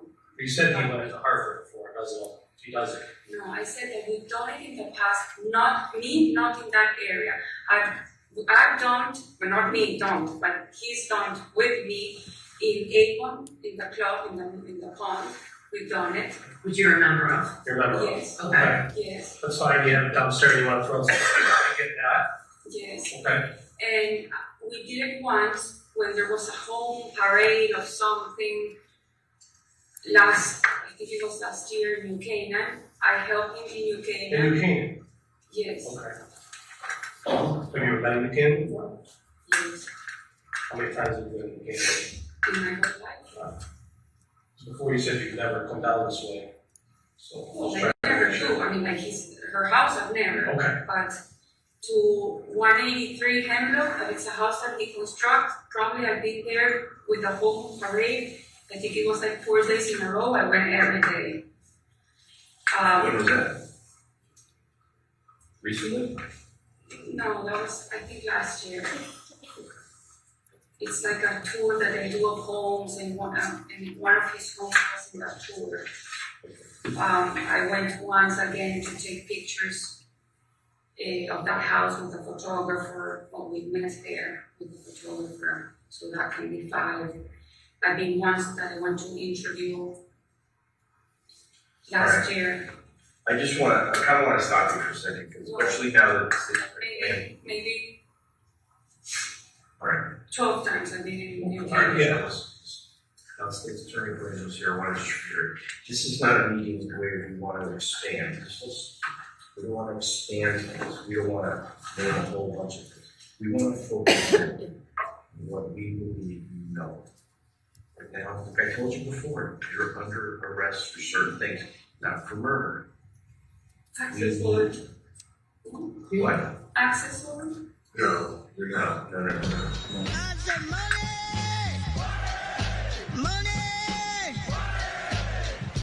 Jennifer Cardillo coming in with a $4 super chat. Thank you so much, Jennifer. I really appreciate that. Thank you. Try to listen. I need to know who went down in Canaan with photos on Friday the 24th and murdered Jennifer and where her body is. That's why we are here. We are not here to go back several times during this. I've heard you going back to the script. I don't want to go back to the script. I want to go forward. Okay?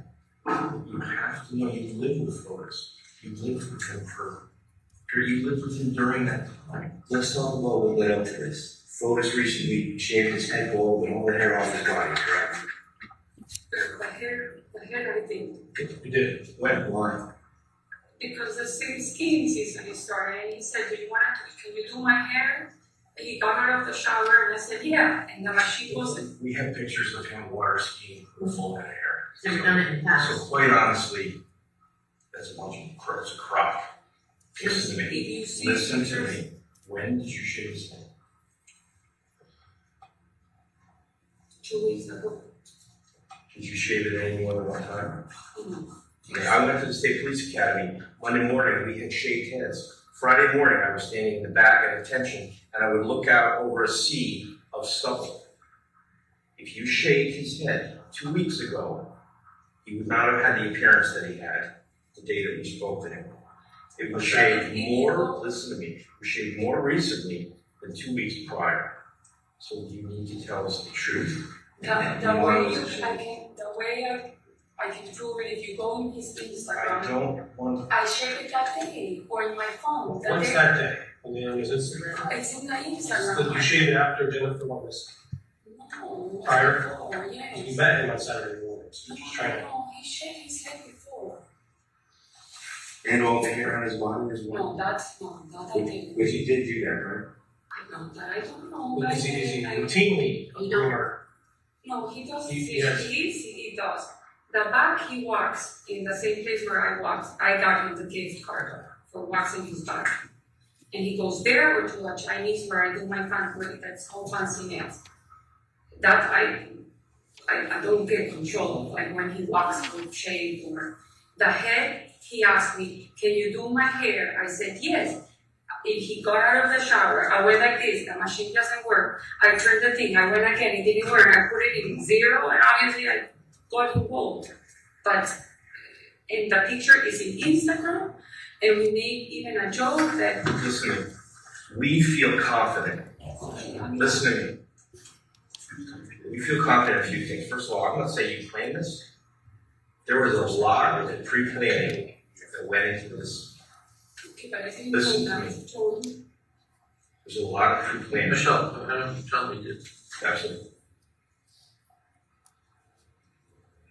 We're trying to find out what he did. We wouldn't be here. I wouldn't have talked to your attorney and asked you to come in if I thought in a second that you knew what he was going to do. I wouldn't waste our time, because I would have just said, we'll arrest her. We're here. We're here because I think you could help, like they said, you can help yourself. Because there's information, whether you think about it, and it might be something simple like, hey, you know what? That day, he got out of the shower, he asked me to shave his head. It's the first time, I don't know, 2 weeks ago, whatever it was. And he never asked me to do that before, but he asked me to do it that day. So for you, it's a normal day. He gets out of the shower, hey, shave my head. So I never did it before, but okay, I'll shave your head for you. Yes, I think that. Right. So, but that's information that they need. We're not saying you do what he's going to do, but that's the stuff that they want to talk to you about. Okay. That's what we're trying to, when they went to your house. No, it's not in my house. When they went to his house, there was things that they found that weren't there. They look at the closet, there's a section of stuff missing out of the closet. Of which closet? I have that to knowledge from the Bohemia people. I'll find out. In the shoes, your shoes, in the closet, there's a section of them missing. My shoes missing? Shoes, yeah. I only took this and No, that's what I'm saying. So maybe you don't know what he did with them. With my shoes? But maybe you could say, hey, my closet, all the shelves have shoes on them. No, that's something. Like, I don't have that many shoes. Okay. So but this is what they're asking the you. shoes I took is this and a New Balance. Okay. From my shoes, and I think a lot stayed like in the floor. Do you have any flats that you wear? Yes, I just bought 2 pairs on Saturday. A red one. We're talking about before Friday. Friday. If I had flats, my flats, I do have flats. You I have a red. Would they be in the closet if you had them? They can be.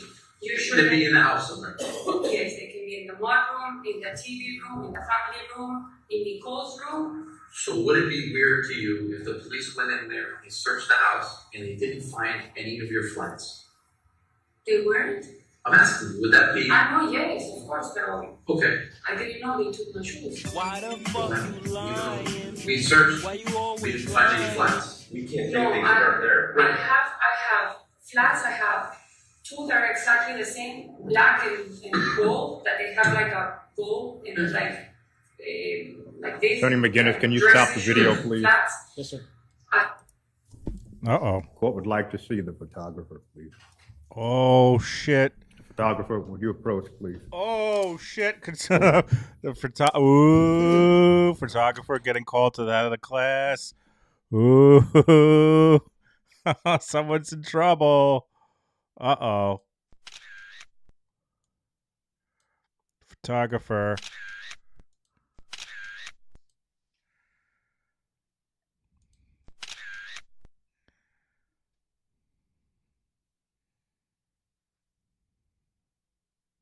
You blew it! You stupid son of a bitch, you just blew it!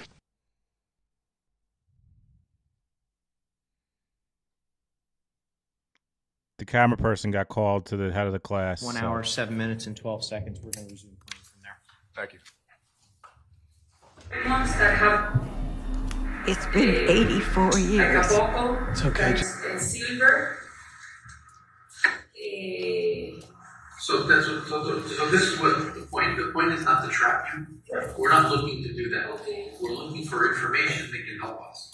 See, because when he came back to Farmington, you know who he was with, or he was by himself. When you first When saw I him, first saw him alone, yes. He went to the house. I mean, he was in the house saying, let's go and have lunch. I saw only him. I didn't see anybody else. where did you go to lunch? In the kitchen, no. Okay. And then he left the house and went by himself to. Well, that was him coming back after he. What time did you have lunch, I guess?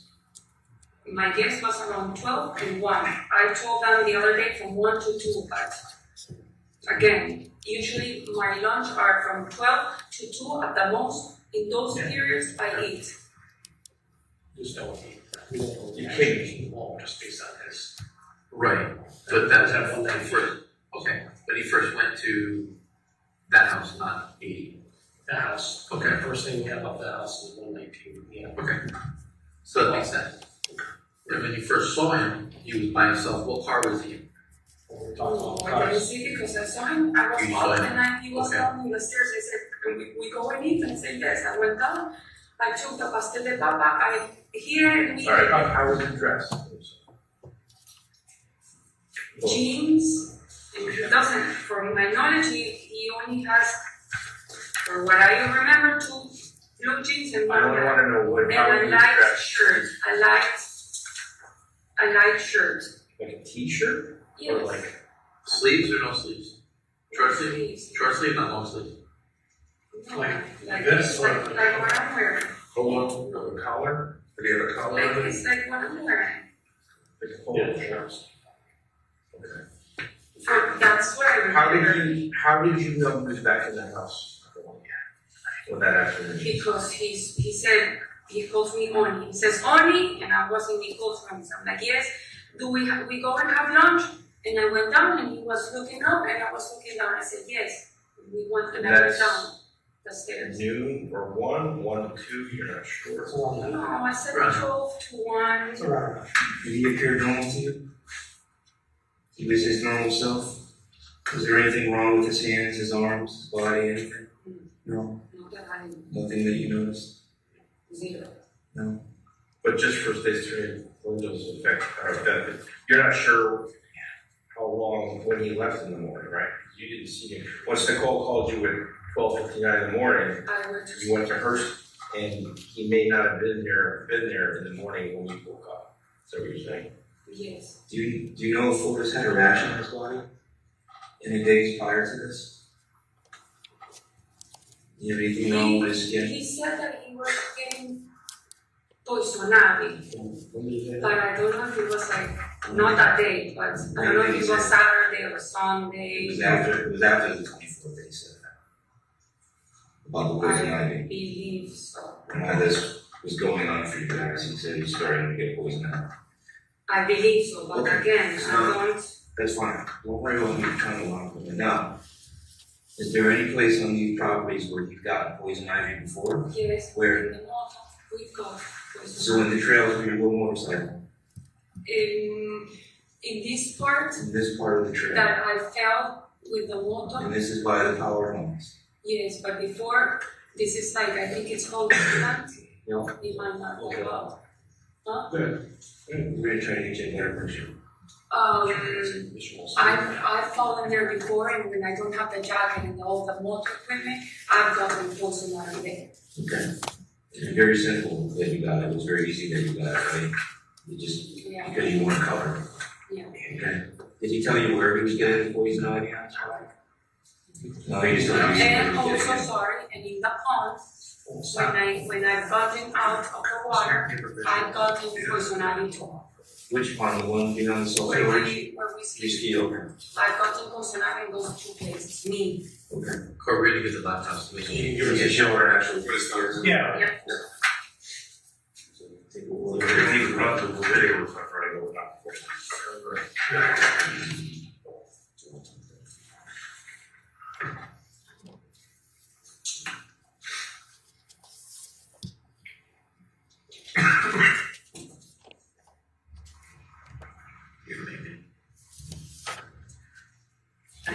The way he usually dressed. Clean shirt, yeah. We, it's all right. He gets all the way to the church. Who was just laughing? What was it?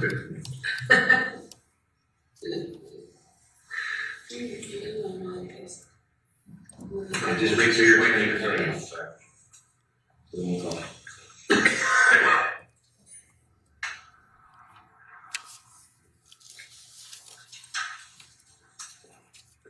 I don't know where that was coming from. That was weird. I think that's good for a 2.5 hours.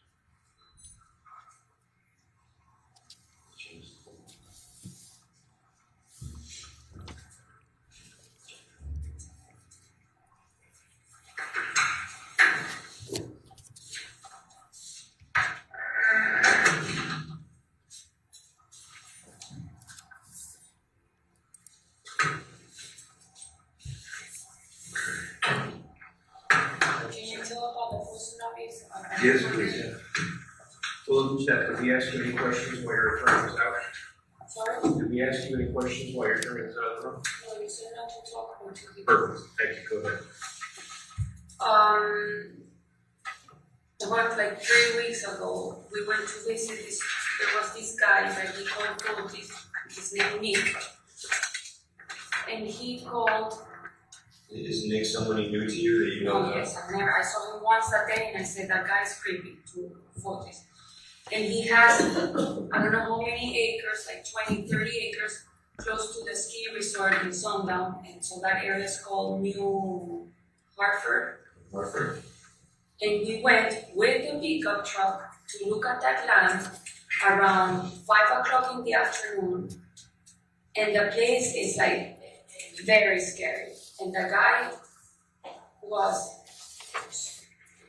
American, small, with mustache. He had like what you use to carry your pants. Suspenders.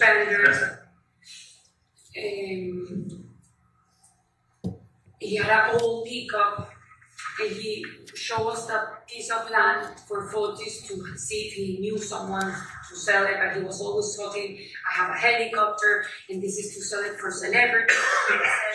And Giselle Bundchen has a helicopter, and he was talking about Bill Gates, and I mean, I'm like, okay. We got, Fotis got there, I got ticks, Fotis got ticks, and he got poison ivy there too. And this guy started calling Fotis like at 4:30 in the morning, like for 4 days in a row, I said, please block this guy, because this guy is like a... Do you know what they was calling for us about? Because he wanted Fortis to sell, to help him sell his property. Yeah. If you go to that place, like, he's in construction, he has machines very old, and they were like all parked around the place. And we passed by a place and he had like chainsaw, but like the size of this table, like a ghost with like a scary face, like everything he had done, it was like a meat thing with a hook, like very creepy. And I remember I said, for this whole Pavel, because we're gonna get killed here.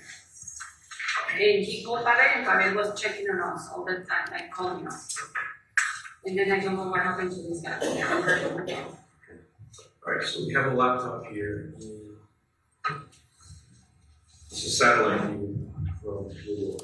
So here's Jefferson Crossing, here's 4 Jefferson Crossing, and here's Eli and Deerfield. So you guys would ride out. So wait, this is Fortis house. Okay, alright, so that's fine. Yeah, we So- go up here, all this is the line. Alright, so Okay. you're traveling east through the woods, to behind the We property. go behind here, that this guy gets upset. We go up here, because this looks like a power. Can you open it I'm more? doing it. Alright, so you're traveling along the southbound side of Jefferson. Yep, We and, go up here, yep, go ahead. how do I go? You gotta push down and then drag it. We'll zoom Yes. out there. So, see, we go this, It's a trail, this is where the power lines are. all this is power Yeah, line. because they gotta cut there. Okay. And is this the reservoir? That or looks there's like, more? that looks like, I don't know if that's all of it. There's a body of water here. There's a body of water here, I'm not familiar with it. Bueno, okay, I don't know. I just know that we go out here, we do this, and then at some point we go in between here. Yeah. Here we turn around and then we go back. So all this is like trails. Let me zoom in. Are you guys motoring on the cleared portion or in the woods? In both. All right, In so the let clear me- and then it becomes like wood. I mean, I can take you, but it's there. Just need. Well, we'll see what happens. I'm getting hot dogs, so you can call us that way.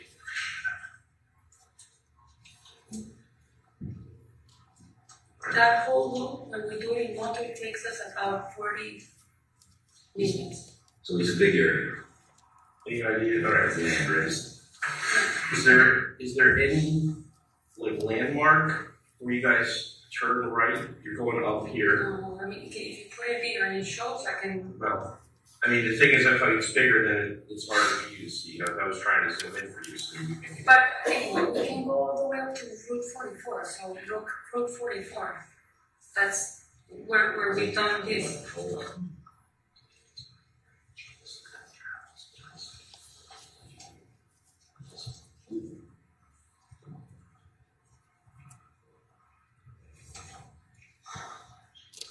Right to jail, right away. Where's You want to take a ride with Route them? 44? Yeah, you need a life.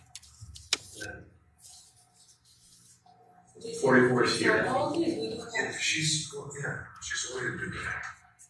We do that over and over. Okay. And 2 times we crossed even 44 and we kept going to the power line. Well, this is all power. Yeah, that's where we are. But this was only for me, I only do it 2 times. 1 time with Pavel and 1 time for you. So this is property that you and Clovis have been on. But are you saying that you have no specific knowledge that Jennifer, whose body is in here? You don't know? I mean, I can tell you where we drive motor, but I I mean, never saw 40. Is there anything else about this area that you can tell us? Because this is quite an expansive track. It takes us 40 minutes. So 40 minutes round trip.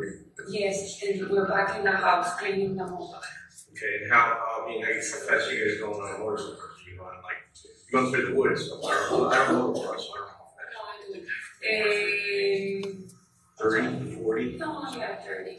Okay, so 20 minutes out at approximately 30 miles an hour is basically. In the gravel, when we go into the woods, a little bit less because I Right, fall, you he falls, there's rocks, we sometimes stop, move up.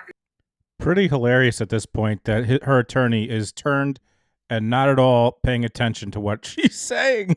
This attorney is talking, I think, to the district attorney and just not at all paying attention to what his client's saying right now. Also, there's about an hour and 44 minutes left of this video. Also, it's 39 degrees and mostly cloudy in the court where the court is today. Is there anywhere if you were to hide something, like a body? That's like a paradise. Is there? It's like what do you say a paradise? So it's big, anywhere you can put someone. Mm-hmm. Like, In what, like a cave and a hole in the water? Any idea? Let me ask you a very simple question. What do you think happened? I mean, he is completely not paying attention.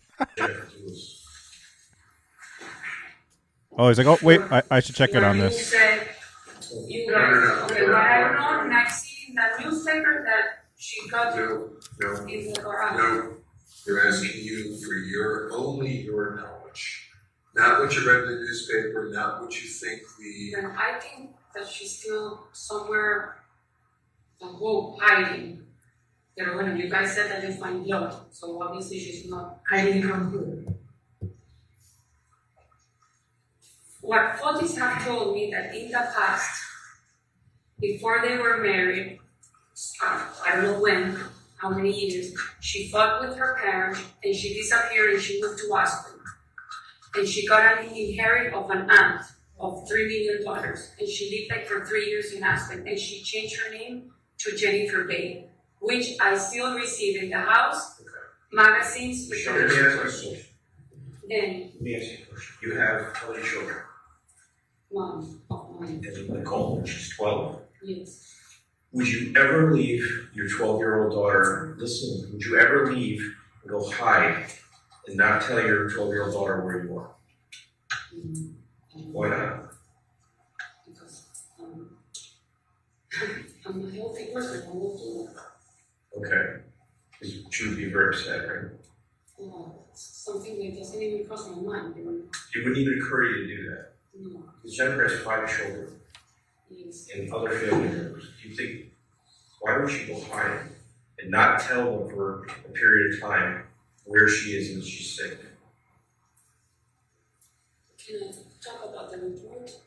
No. Well, No, listen, wait a minute. The question was. My question is, The my question only was. answer that I can give is because from my understanding, she has a borderline personality disorder. She got that information from photos. This is a man who killed his wife, so. Photos? She thought he was Yes, I got it. Our impression of photos. Yes, I got it from photos and there's a. Listen to Jennifer. Michelle. Michelle. I know, if you call me Jennifer, it's not. Well, I'll be honest with you, Jennifer's on my mind. I know. Okay, because I'm worried every day and every night about Jennifer. So I apologize for calling you the name of the person missing now.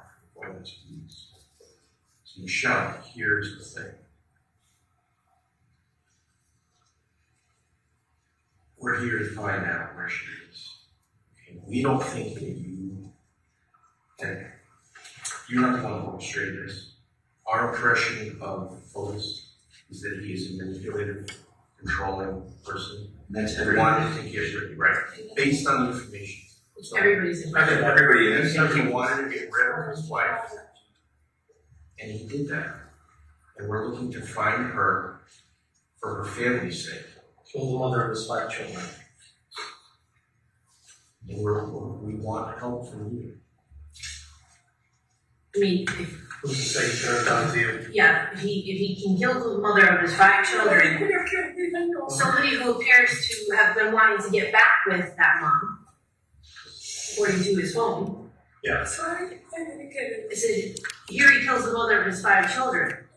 And according to his, from what we hear from other people and his phone, He appeared to have been wanting to get back with Sure. that woman. Who wanted to get back to her? The photos went back The to one Jeff. you're like, the man, yeah, the man you sleep with every night. Text message to her. Yeah. So you think, for 1 second, So imagine what he would do to you.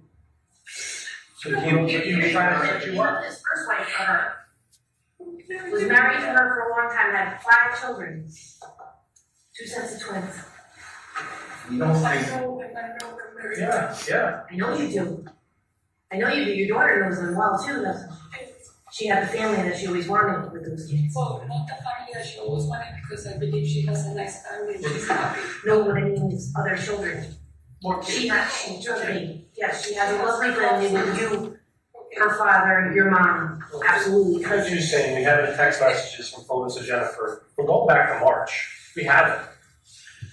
Well, when March, We have his phone. We have everything. I know, but for what? You show Michelle when he tells you. let me tell you something about photos. I didn't know. Yeah, no, it's okay. Show her friends. I want to tell you something that everyone in this room is like. Photos lies to everyone. And the reason he lies to everyone is he cares about one person in the world, and that's himself. He didn't care about his first wife, he didn't care about his second wife, he doesn't care about you. He says all kinds of things to all kinds of people to get what he wants. Okay? He manipulates, he controls. We have no doubt he did that to you. He lies to you. So I know I'm trying to. So he owes you, he feels he owes you nothing. If he could put this murder on you, he would do it in a second. Okay? We don't think that is true. And we want what is fair. Yeah, we will. Return to messages. Stop. We're talking. When your attention is back.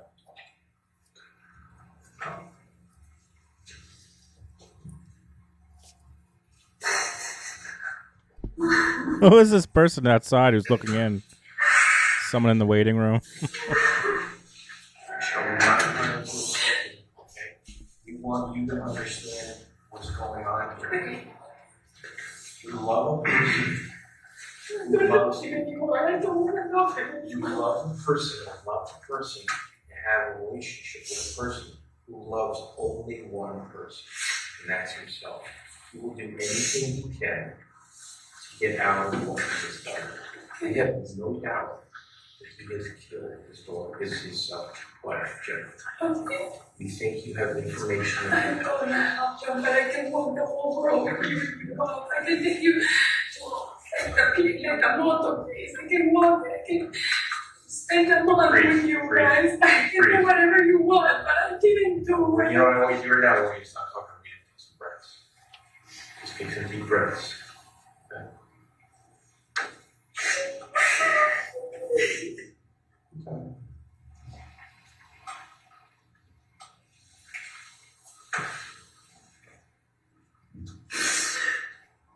It's hard to come to the realization of somebody that you care about, what they're really all about.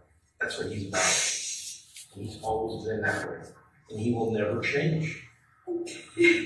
Michelle, was the shaving his head, was that his idea? He asked you to do it? You never did that before? To him, Yeah. I took it to another boyfriend. Yeah, but from him to him, that was the first time since you've been with him that he ever did that. No, he's done it before. Father's Day picture is in the car with his kids. I think it was in 2017. He also had his head completely shaved. And I think there's a picture. For you, shaving his head. For you, I don't know that first time I did it. Okay. To him, He's asking you. he asked me that. You know, We made fun of it. It was something. You didn't know what it was. Right. But that was the first time he asked you to do it. Other times he did it to himself. He done it in a barber shop. Right. He comes, that it wasn't that short, that's true. Not that short, that short was my fault, that I put that thing. He was bald. Yes, less than you. He was bald like who? In Pavel? No, red I always met him. But Foot was very similar to Paul, Like the way Pavel was, right? When you shaved his head, or was it more like me? Or more like Ken. Sorry. No, like when I shaved it, it was like him, but he has gray hair. So it doesn't, you look like you have more hair than him. Yeah, well, I had a lot when you first met me. I shaved it out. We don't think you. No, I think I made you like that. It was like this. I don't know. Don't worry about it. We're not saying you knew why he was asking you to choose them, but it's important for us to know that was the first time he asked Yes, you. Okay? it was. Okay.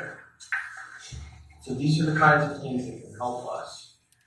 Can I ask you something else, Michelle? I know I kind of false all the first, but that Friday, when Jennifer was reporting missing, when you were at church, you saw fullness in the early morning hours.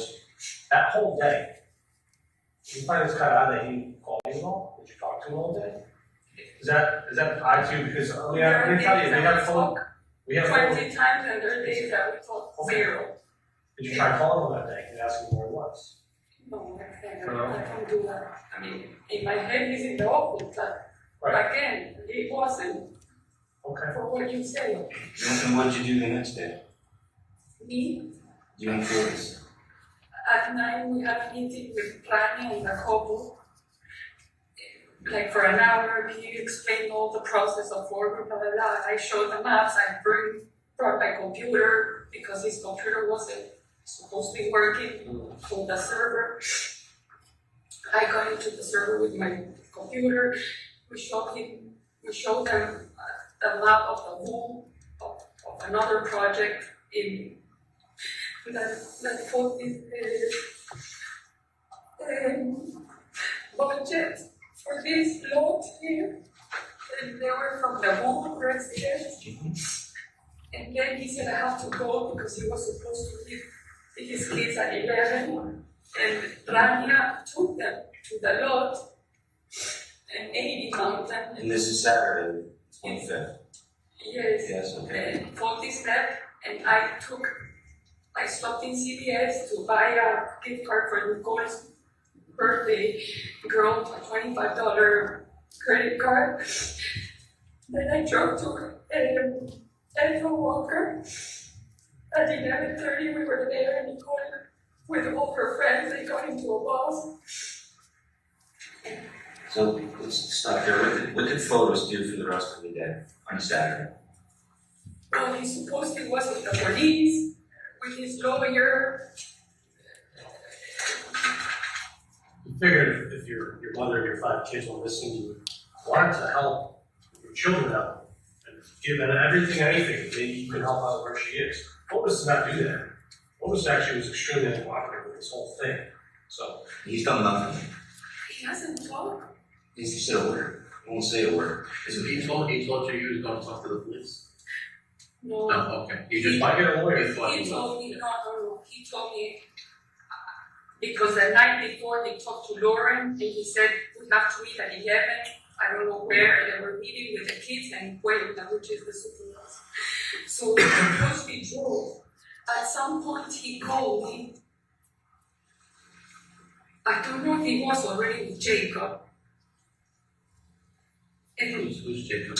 Jacob. Iris lawyer. It was his lawyer, and he said we're going to the police because the police called me to testify to help or I don't know what. Which is normal for a missing mom. Will you go to find out? Yes, and supposedly he went, I don't know, I wasn't there, and he went with Jacob. But you would think that he would drop whatever he was doing the minute he heard that the mother of his 5 kids was missing. He'd get his ass where he wanted feet out to in go the to game. New York, but I don't know who told him, you cannot come here, better stay. I don't know if it was Jacob or Mike Rose. Yeah, that's all about that. That's. Well, that this conversation I did listen because we were in the office at the end of the office talking. He was. Then the police called me 2 times and Jacob You said. dumping trash in Hartford the day before was extremely bizarre, right? And then the next day, Jennifer's missing and it's all No, news. that day we found out at 8:20 that the police came to the house. Okay, did you look back for yesterday and say, you know what?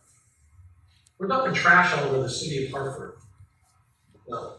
Well, I didn't see photos yesterday. Why are, you know, it's not piecing in your mind? Just make the connection. Okay. Oh, it's not No, I don't think like that. Maybe I'm stupid. You're trusting, and that's understandable. You're loyal girlfriend. It doesn't cross in my mind that I'm sleeping with someone that is thinking of killing someone. If I would have, I would have not been there, with my daughter. Well, not only did you think about it while you were sleeping with him, he involved you in the cleanup. Yeah. But that's even worse. I hate him because of that. Got you in trouble. According to what you're telling us, and what could be the case. But I was cleaning the house. I wasn't cleaning the only reason you got arrested, according to your story, was because of photos. Yes, right? What else? Going back to that Friday, to that 24th. Do you know where Fotis' phone was in the morning? It was picked up. Would he normally have his phone with him? Doesn't he? Yes and no. We kind of talked about a lot, yes, but sometimes he leaves them. He's very. Well, listen, he has a business. It's a big money business. He has a phone, business phone, and the business phone is his cell phone. Doesn't he normally carry that cell phone with him to accept business calls? Because his wife is missing doesn't mean his business is out. It's ended, right? Right? Yes. All right. So Saturday, wouldn't he have his phone with him? He didn't have it. No, I'm asking on you. Saturday. On Friday, right. On Friday, wouldn't you expect him to have his phone with him? But he didn't have it. First things first. So listen to the question. Wouldn't on Friday, yes. when you didn't know where he was, yes. wouldn't you expect to have his phone? He had his phone be with him. Yes. Okay. What if we said it wasn't with him? What if we said it was at the house? In the house? Mm-hmm. Right. What if we said that? Would that be unusual? That he left his phone behind? All day. For the time. Well, kind of around the murder. Like that, yes. But that would be unusual? Yes. Okay. Does he when you call him, does he normally pick up? Unless he's busy. Or he left the phone in the pond, and he comes back and then he said, "Oh, come with me and let's pick up the phone because I left." So the pattern for Fotis is to generally have the 8625 cell phone with him. Is that what you're saying? Yeah, I don't know his number by memory. Okay, it's the business phone. The only one that I know. It's the AT&T phone. Yes, Okay. 860. 478-8625. It's the one on the Ford Group business site, right? Yes. The one on the Ford Group business site. So if he doesn't have that phone with him, that is unusual? Probably I would say yes. Okay. But he has left it in the past. He leaves. So when he leaves it in the past, he leaves it and says, "Oh, Michelle, I left my phone. We have to go back and get it." And he realizes it within a half hour or an hour, not 6 hours, right? No, not 6 Or in this hours. case, Does he get a lot 14 of hours. Does he get a lot of phone calls throughout the day? How often does his phone ring? Well, right now Once an hour? it's so. Like once an hour?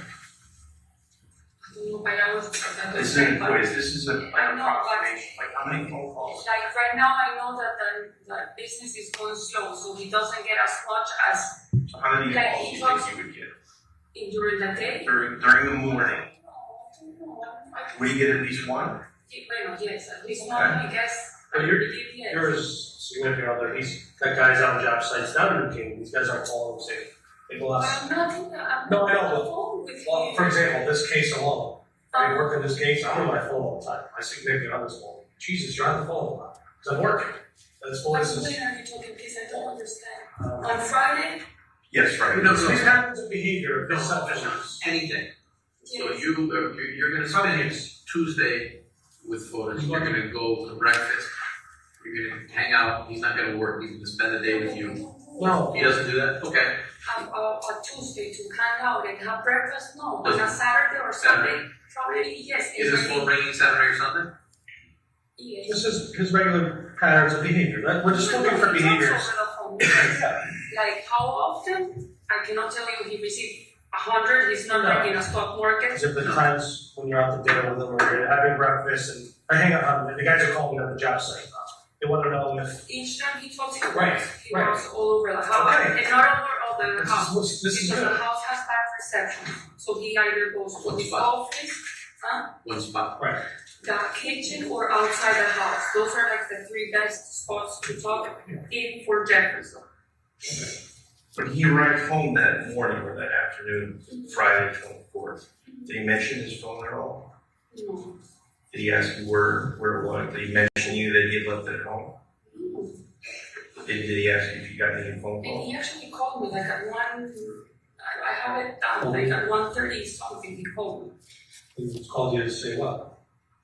He called But me if for you walked in and you wanted to go. But you remember the time that he called you, but Okay, after. And even me and my daughter, and even him, where are you? I'm in the office, I'm in the house, like, even inside the house, we call each It's a other. big house. It's a big house. So Absolutely. for me, that's normal to say, even with my So you didn't daughter. make any calls to him that morning? No, I didn't. No. Oh, well, okay. So we go And back here. when he's with the kids, I cannot call. So So, here's- obviously, I'm used to not Well, talking here's to what- him during the day. So here's what we do, is we do have phone records dating back, I can't give you the exact date, we have a lot of phone records. We have your phone records, we have Fotis' phone records, we have Fotis' psychic phone records. Sexual? He's got another phone. So. You didn't know you had You didn't know you had another phone? The phone that, when we took you guys to the real estate police with all that stuff, that phone, No, he bought a phone with Jacob on Saturday when the police took his phone. That's Or not this is what part of he it. told That's me. not true. He So told that's me another lie you told Jacob. me. He told me Jacob bought me a phone. No, That's a very lie. It's the nice. same stuff. Sure, that's a bold, I'm telling no, you, I'm what he just told me, saying, like, I'm just I telling you. you. He had that number as a lie prior to this. So would it be, Is it a 208? 203. I don't remember. The 203. If you check my phone, I have 2 numbers for him. He used to have one that I don't know, and that one, then I think he gave that line to Petros. But when the mom took the phone, I don't know if he stayed with that line, but I never saw that phone or that line or that letter. we have the US Marshals and the FBI condensing all of your call records. So it's gonna be, what you're saying is normally you wouldn't talk to Fotis, you wouldn't text them or call them throughout these hours of days because he's working. You guys don't do that normally? Is this gonna be the only day that you haven't been calling him? No, there are other days that we don't talk Okay. during the day. Okay. And especially when he's on the weekend with the with the kids, because he's with the kids, we don't even talk. Right. And on Wednesdays, when he's in the afternoon with the kids, we don't even talk.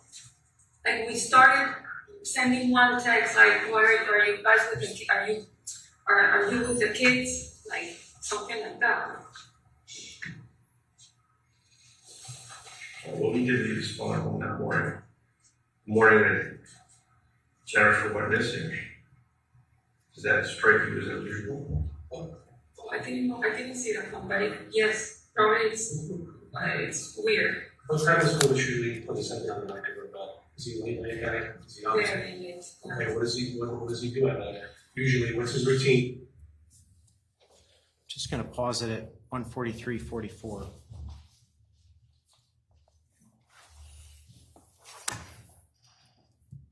The defendant indicated to you that she did not see Mr. Dulis' cell phone. Is that correct? That is correct. Did there come a point in time, specifically August 13th, 2019, where you had an opportunity to speak with the defendant again? Yes. What did she tell you about Mr. Dulis' cell phone on August 13th? She indicated to us that on Friday, May 24th, Fotis Dulis' phone was in the office of the Core Group. And did she speak with you about anything she did with the phone? Yes. What did she say about that? The phone rang and she answered it. So keep playing at this. It probably is a good idea to just take a 10-minute break at this time and come back at 12:25, and then we will go all the way until 1 o'clock. Please do not discuss the case. Yes, Judge.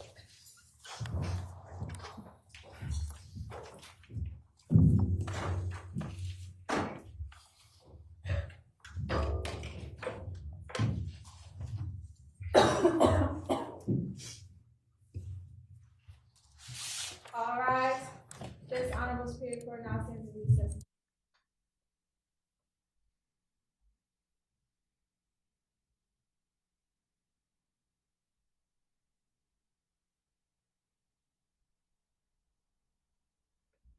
All right, folks, if you came in late, the judge has decided every hour he will do a 10-minute break rather than the one break he was doing for every, once. And I assume, without confirmation, that's because he saw some jurors taking a snoozle or not paying attention after long amounts of breaks. So we're here till about 8 more minutes, and then it'll go until 1. And just a reminder, at 2 o'clock when we come back, I will not be watching this. We will be watching the hearing, the Brian Koberger hearing in Idaho. So that'll be at 2. Then I will be done for the day as I continue to make my newest Why Wendy is Going Down video, which will premiere tomorrow before Shannon's stream with Chris Duet at 8 p.m. Eastern. And also watch out for Missy Mayhem will be streaming on the Kick machine at some point tomorrow, so watch out for that. You can't schedule them ahead of time on Kick. You just go live, basically. I mean, you can, but not really. I also wanted to share I added a new Steve-O from Publicly Buzzed, who has a beanie, inspired me to make a beanie in our merch store. Let me see if I can find that. Which is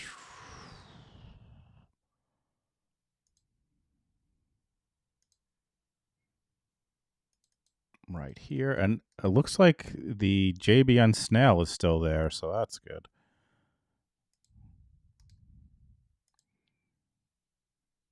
So now we have a JBN beanie or toque, whatever you want to call it. Black, red, navy, gray, and white. So that's in the merch store now.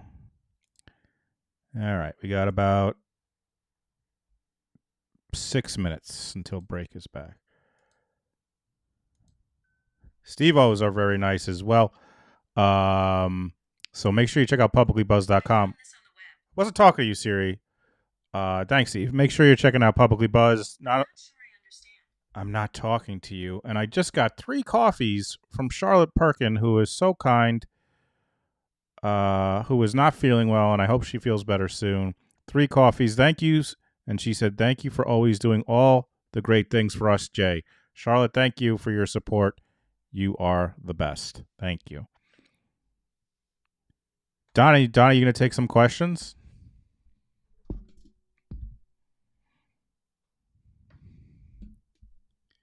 And again, after the Brian Koberger hearing, I will not be streaming. I got to start. This is what I do, guys. I've been waiting. It's been too long since I made a video because I wanted to make a good one that I thought would be good and not just like make one just to put it out there. And I think this is going to be a good one in the Why Wendy is Going Down series. However, it now requires me to screen grab a lot of video of Wendy. And that is a chore. What I should probably do is just screen grab all her testimony and just have them available to cut up, but I don't do that. So I'm going to start working on that and hope to have it premiering tomorrow at 7 or 7:30 before Shannon's stream at 8. And that's going to be good, folks. If you're not familiar with Chris Duet, when you watch his interview with Shannon, you're going to love him like we all do who are familiar with him. Thanks, Tag. Take it easy. There are grapes on the seal, Sky Troop. Grapes, I believe. Grapes on the seal.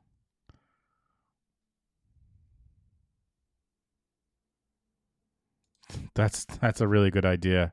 That's a really good idea, like a blood pressure cup emoji for...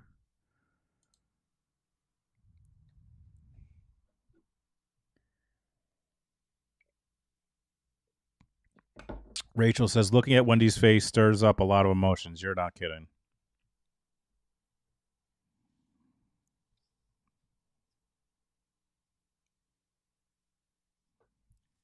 Take care, Cindy. Thanks for being here. This should be back in 3 minutes. Then it will go until 1. And then it'll portal us into the 2 p.m. stream. Does anyone know what the hearing... Dizzy probably knows. Does anyone know what the hearing at 2 p.m. in the Koberger case is about? They had 2 today. 1 not streaming, 1 streaming, which is interesting enough. So that'll be at 2 p.m. Eastern. That's where we'll go after lunch.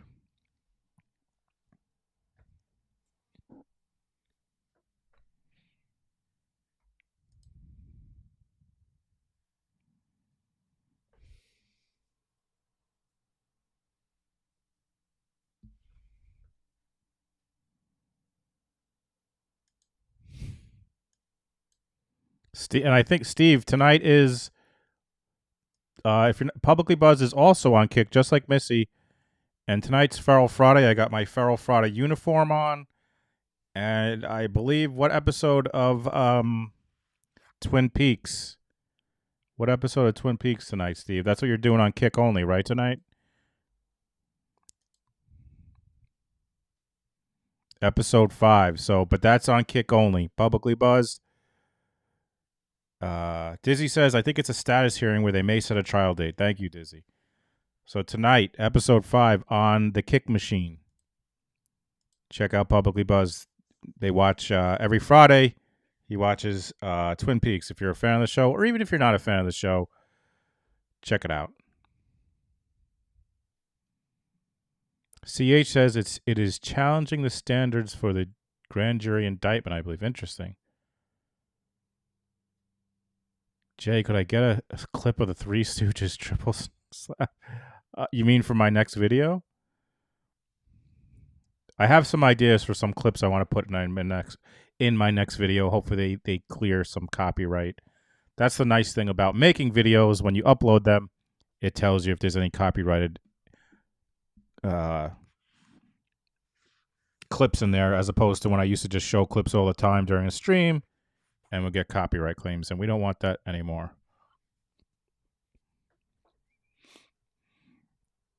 Dizzy says that was the one this morning. Okay, so we shall see in the afternoon what they're going to do. Antron! Oh, good to see you, Antron. We missed you. We were talking about you the other day. I'm doing good, Antron. How are you doing? So good to see you. You and Gus. We were looking for you and Gus. We hadn't seen you guys in a while, so it's so awesome to see you guys. And also, what's his name? Blanco. We missed all you guys. Oh, we're back.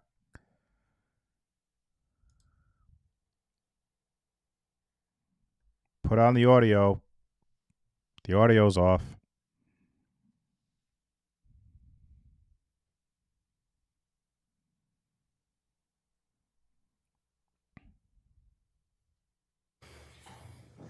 Here we go. We're back until 1 o'clock. Then it'll be lunch.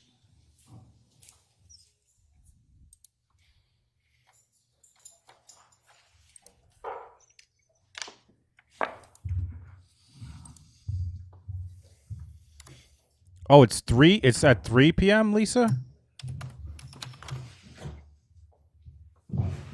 Oh, interesting. Thank you. I better change that stream then, if that's the case. That's awesome, Steve. A lot of old names in the chat. That's awesome. I've been struggling to stay up past like. Would counsel 9. stipulate, please? Yes, Judge. Yes. Thank you. And Here we'll we go. resume playing at 1:43:47. We can wait for a detective. I think it's 2 p.m. I think it's 2 p.m. Thank you, Dizzy. 2 p.m. Eastern, 1 p.m. Central, 2 p.m. Eastern. So I'll keep my stream set up. Here we go, folks. I'm watching something. What time usually would you guys fall asleep? Like for me, I go to bed at 2. I don't know, like 11:30. Sometimes I go out because I'm uncomfortable. Sometimes he stays lately mostly because of the divorce and the thing. He hasn't been sleeping at all. So that Thursday night, Thursday I night. went to sleep with my daughter. Right, but you said that was at 12:30 a.m., right? 12:59. 12:59 a.m. Yes, So- and he was sleeping with me. He was sleeping next to you in bed. What time did you guys go to bed that night? Approximately. You don't have to give us exact time. 8:30, 11:30 11:30? to 12, let's And say. he's in bed and you're in bed. You guys have your nightstands, I'm assuming, tablets, whatever people lay in bed. Are you guys phone scrollers at night? You know, like on Facebook or reading the news? Does he do that at night? He's a lot in his Facebook and Instagram. On his phone or on his tablet? So you guys are laying in bed, right? And you're next to him. No, he uses, lately, he's been bringing his computer watching us movies. Okay. Because You know what he did that Thursday night? Was he on his phone in the bedroom? Was he usually hanging out? phone, he puts it in the window that is next. In the bed, I sleep in the side coming in, and he sleeps in the one close to the bathroom. Yeah. And he puts his phone on that window that is going towards the back. That's where he charges his phone. Me, I charge it next to that. Do you remember what he did on that Thursday night? Was he laying in bed on his phone next to you? Or was he? I mean, if you can remember. I think I know. that's him. I don't remember him. What time does he usually wake up? He a lot at 6:40, but he wakes up and a lot lately. He's been waking up around 4:35 In the morning. in the morning, and I don't know. What are you doing while he's up? You stay in bed? I get upset and I Is say, he getting loud, changing? He's very loud. The couples thing, you know, someone's loud in the morning. Yes, and when I cannot stand it, I go to the bathroom. That morning? Did that No, happen? because I was in the corner. I mean, I don't know what happened in that room. Oh, and then, second, does he own a pair of Converse, like the sneakers like you have on? Does he own the guy's version of those? He Shoes? has Converse, I don't know, but it's another brand, black. Like similar to those? Yes. A different brand, but black? I think they are golden rules, like the ones. Yes. And he was wearing what when you saw him downstairs on that Friday morning calling out? Pair of jeans and a light shirt. He has a lot of like similar to the one that you're wearing, so could be that one, it could be one like this, or like with, it was light. And as far as you can remember, Michelle, that was the first time you saw him, so you don't know if he was wearing something different. When you were, during that morning, that Friday morning, do you know what car, was there a car missing? From, he has three cars? Well, usually they sleep all the cars inside the garage. Okay. So the way we usually park. But Friday morning, do you know if one of you have the Suburban, the Raptor? Cherokee that I parked next to the garbage was man. there? Yeah, that's the one I drove. When you took the And call I to the don't- school? Yes, and I don't know why I think in my head that the Suburban was there, but maybe I'm making it up. Okay, so you're not sure if the Suburban was there when you were taking Nicole to school, right? No, I thought in my head, and I think I told them yes that I saw a car, but now I'm doubting. Right. Okay. Was the Raptor there? Well, the Raptor sleeps on the other. There's two other garage, and I don't go there if I don't have to. Okay. Where the motors are. But you said before that you'll take whatever vehicles are left over, right? Yeah, but in this case, I took the Cherokee. Yeah, and the Suburban could have been there. It could have. I mean, honestly, for me, the best car to use is the Cherokee. Because it's a more like little. Yeah. The Raptor I hate, but I have to use it a lot. And the Suburban, I don't like it, but man, if there's When nothing. did the damage happen on the Suburban? That was me. I crashed it. Would you remember when? Yes, Friday before the 24th, I went with Petu. We went down to Massachusetts for a flea market. There was a big flea market. It was raining and in Brimfield? In Brimfield, Mass? It was like an hour away from Farmington. Yes, it's a big one. It's A couple miles long? Sorry? A couple miles long? Yes, you just walk like a road and there were like tents. It was raining, disgusting, but my friend She has a store, so she buys things and they do restorations of furniture. She and her partner, they do. And so on the way back, like around 2, I was on the right line to get exit 67, and a girl with a Toyota, a blue Toyota, obviously didn't look, and she turned, and I put the brakes and I didn't stop. So after the accident, you came home, and when did you plan to get it fixed? That was Friday, the crash. Saturday, Sunday closed.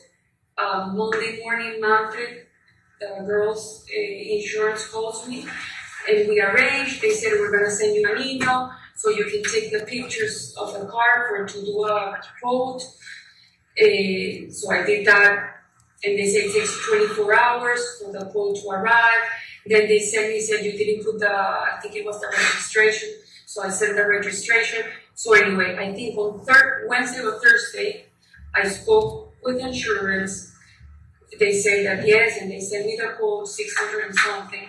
Then I called, because they said we can give you the body shop, or if you have someone in mind. Faulty said use Davidson. So I called Chevrolet Davidson, it's in Downtown. They said I can give you a time for after Memorial on Tuesday morning. So you dropped it off on Tuesday? Yes, in the morning, like around 8:45. I called Enterprise. We arranged the cars, and then Tuesday I dropped off Nicole. I came back home, and then I went to take the car, and they gave me another car. But Faulty said, please ask for an 8-seat car because he was supposed to see the kids. His intention was to go see his children. Yes, so that's his wife. Is that soon the ex-wife is there? yes, because that was Tuesday that I took. After. Yes, and then the girl gave me another car. I don't know the brand, but you guys can call them. And so I drove to the house, and she came like around 1, and we exchanged cars. She got me a Yukon, similar to the Suburban. Well, that's the car that I was driving. Yeah. Okay. Now you have to sue. Well, I rented because Andy said get rid of the car, don't have anything to do with Faulties. We were staying in the hotel where you guys arrested us. I'm in the same hotel. I changed rooms, and I got out of the Faulties account or points, and I changed them, and I'm staying there for a moment until the 12th, until I know, because I have no house, no car, no nothing. So you're upset with Phillips? Yes, of course. Because he implicated you in this whole mess? Because of that, because of what you told me, I don't know. What's upsetting what's the biggest thing that's upsetting you? The problem that Is it your house? That's upsetting you? Okay. Is it your relationships over with Fotis? Is that what's No, upsetting? it's like the whole thing that I can be in prison because of this. What's the thing that's getting to you most right now? That I Which can, part? that I can be like accessory. I don't remember what's the title because of him. So you could be in jail because of that? Yes. Does it upset you that Pero of Jennifer? course him. Pero he is everything, but it's like obviously I have to see myself right now, and I'm Absolutely. worried that I have a daughter and I'm gonna be in a jail for I don't know. We don't want that to happen. Either. No. Either. We're actually trying to keep that. Right. To minimize whatever kind of jail time you're facing. You have to break away fully though from the idea that you and Fotis are No, I together. don't. Yeah, That's rack your brain. No, but Rack you your have to brain. understand me, like it's No. it's hard for me to see this person that supposedly was because with me, well, at least I never felt that he did. He never hit me. He never like talked aggressively to me. Yes, we have fights as couples, but I'm also very dominant when it comes to fight. I don't let myself down because I don't want that. I don't know. I was in Colorado. And one night I didn't call him because Nicole's dad and I, we were having a conversation. The next day the text is like, you're a liar, tell me where to take your things, or where to send your things, and send me my 2 pairs of skis. And I said, what are you talking about? Like, and I got so upset, I said, yes, put them in a container and send them here to Colorado. And then like 3 hours after, he was calling, oh, I'm sorry, I know I was upset. And that's all in the texts. Like, if you can see them in my WhatsApp. We have no doubt that's Wait, that's who he is, that's what he's about. Okay, but I didn't know that at physics. How about the conversations after Friday, after Jennifer's disappearance? How was his demeanor towards you? Was there any headbutting going on? This stuff is starting to break the news.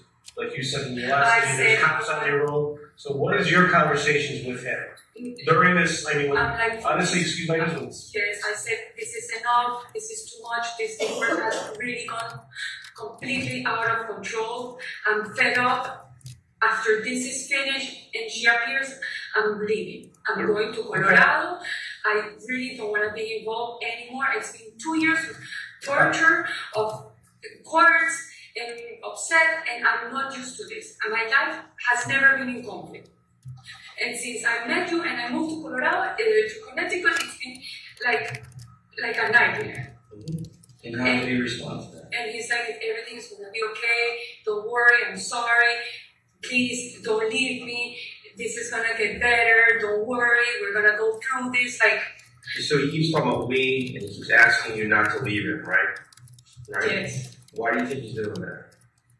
I'll tell you why I think he's doing that. Because he knows that you have information that if you're away from him, separated from him, that's gonna hit you. That's what we're trying to find. He is keeping you with him to control you and to make sure that you don't give up some information accidentally. He said that shows you. It could be information that you don't really even know. Yeah, you don't know about, so we're trying to extract it out of you. So in his mind, he said what to you? In his mind, when I heard that, I thought he loved me and that he wanted to be with me, Nicole, and his 5 kids, and be all together, supposedly, I don't know. Like, the thing I don't understand, there's a report that supposedly was favorable for him, and he was happy about that, for what I understand. That's when you have a lot of money, you can hire a lot of attorneys to report the divorce stuff. I mean, that's just. Was that the latest report? With her psych stuff? I mean. There was a psychology and evaluation test done through Dr. Herman, which he interviewed me when I was in Colorado through Skype. Yes.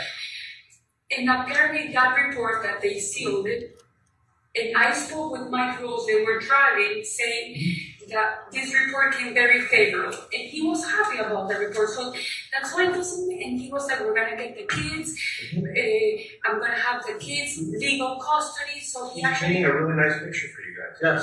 And he said, don't, like, I don't remember the words, but like, don't be surprised that soon you're gonna be like mother of 6. How do you feel about that? I'm like, oh, I know the kids. They're super nice kids. They're super. I mean, of course I'm gonna love. I love them because. When was that? When did he say that to you? Don't be surprised that you're gonna be the mother of 6.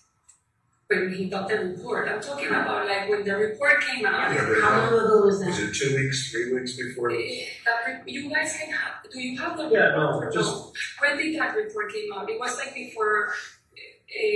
Greek Easter, so it was before the 28th of April. April 28th? No, 24th. Before, because the 28th of April was Easter. My family came all the way from Miami and Cincinnati to spend Easter, and it was, the report was within that week, because he told everybody he was super happy. We even did the Greek dance. He was happy about the report, and Mike Rose came to the East Greek Easter, and he said everything's gonna be okay. The report came good. Fotis told me that she has like the borderline. We even went to talk to Humphrey, to his. He's very good at what he does. You have to realize when it comes to what he told you, it's probably self-serving for him. All right. Have you ever noticed Jennifer to be unfit with the children? I never met her. You've never met her at all? The only time I saw her 2 seconds was in summer of 2017, at some point in August. He had to have the kids with supervised, and the judge gave him permission to have the kids in the pond and with a supervised. And they were supposed, let's say, they had to leave at 12. I don't remember what time. It was from 9 to 12, the activity. And I called him because I was driving, and it was already 12. And I called to say, did they leave? And he said, no, wait, don't come in yet, they haven't left. So I parked outside the pond in the road, under a tree. And all of a sudden, a minute later, a Suburban comes.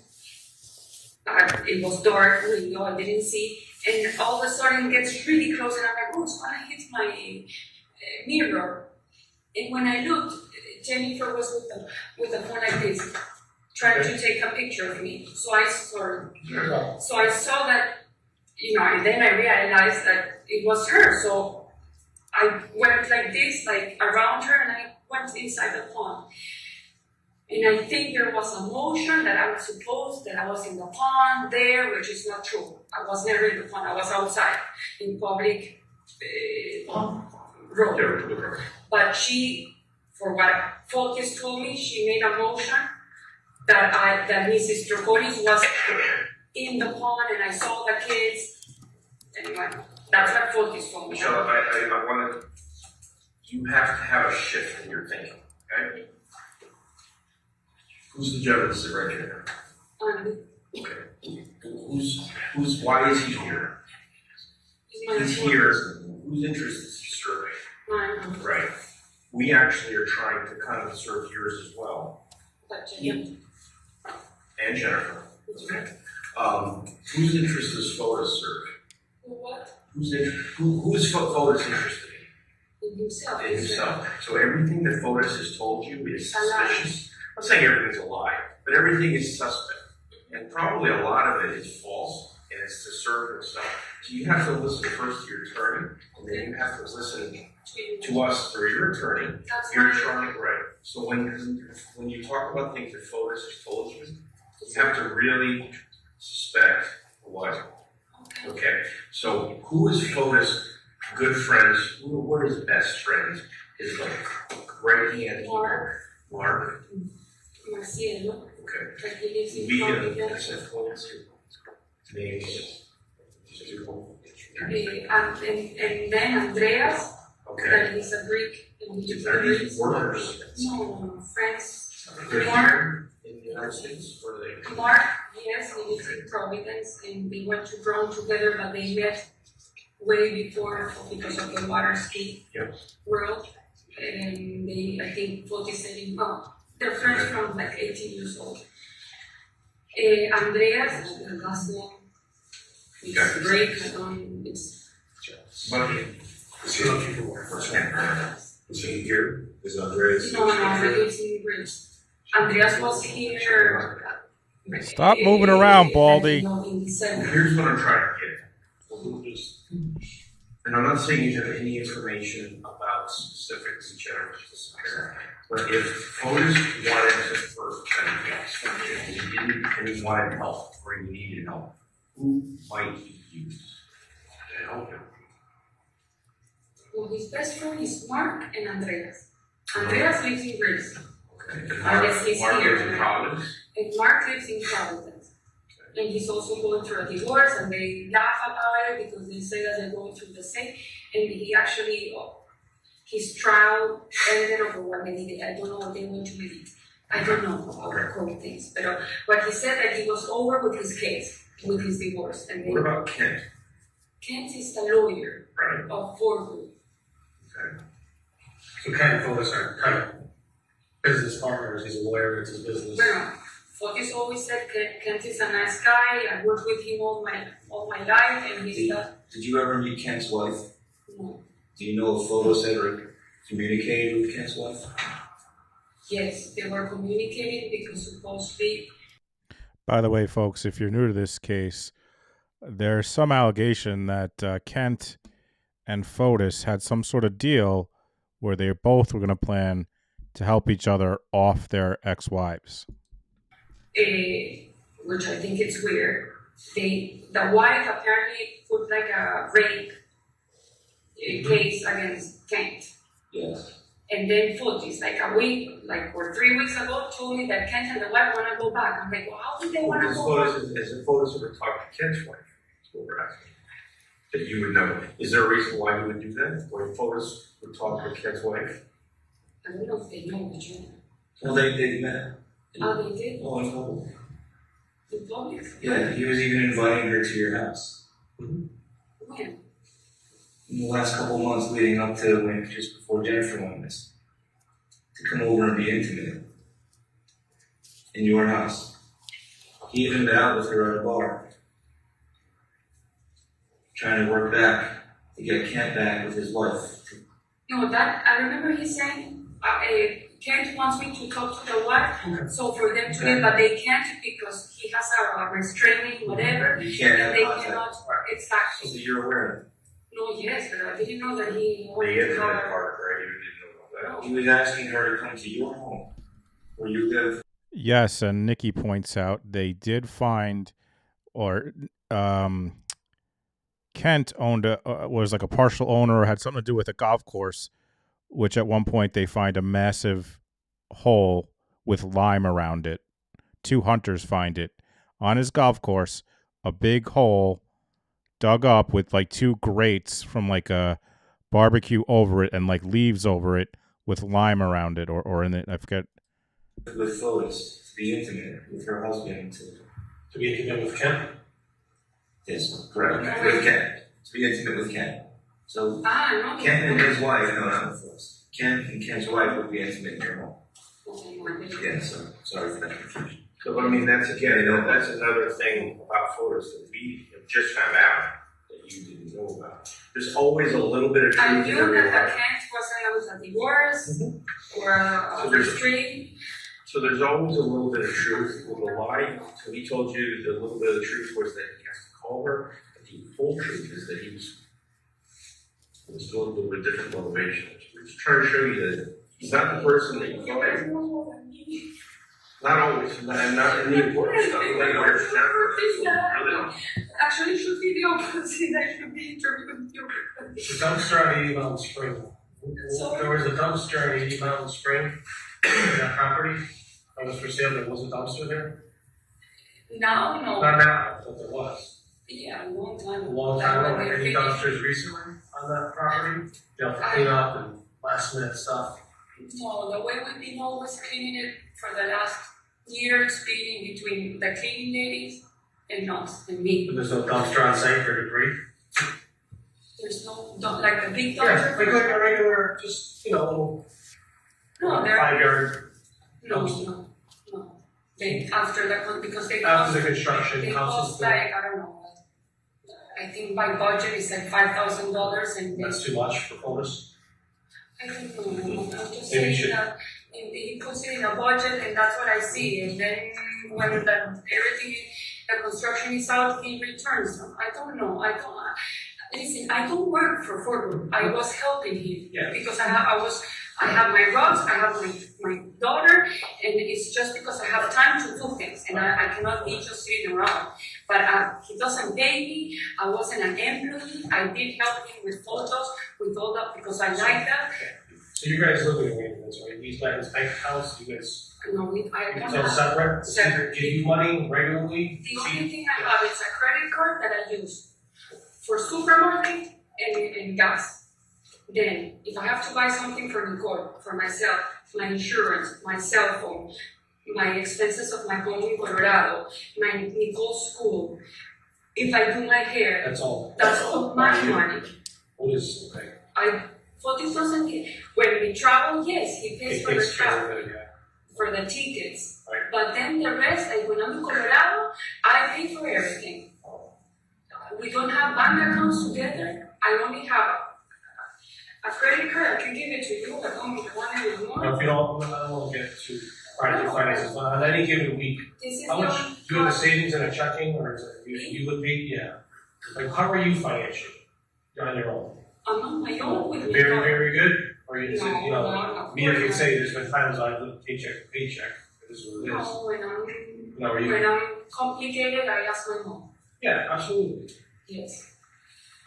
I don't want. No, we're just trying to get a handle on the But you relationship, the can dynamics have of your relationship, and No, we don't have anything in common, nothing.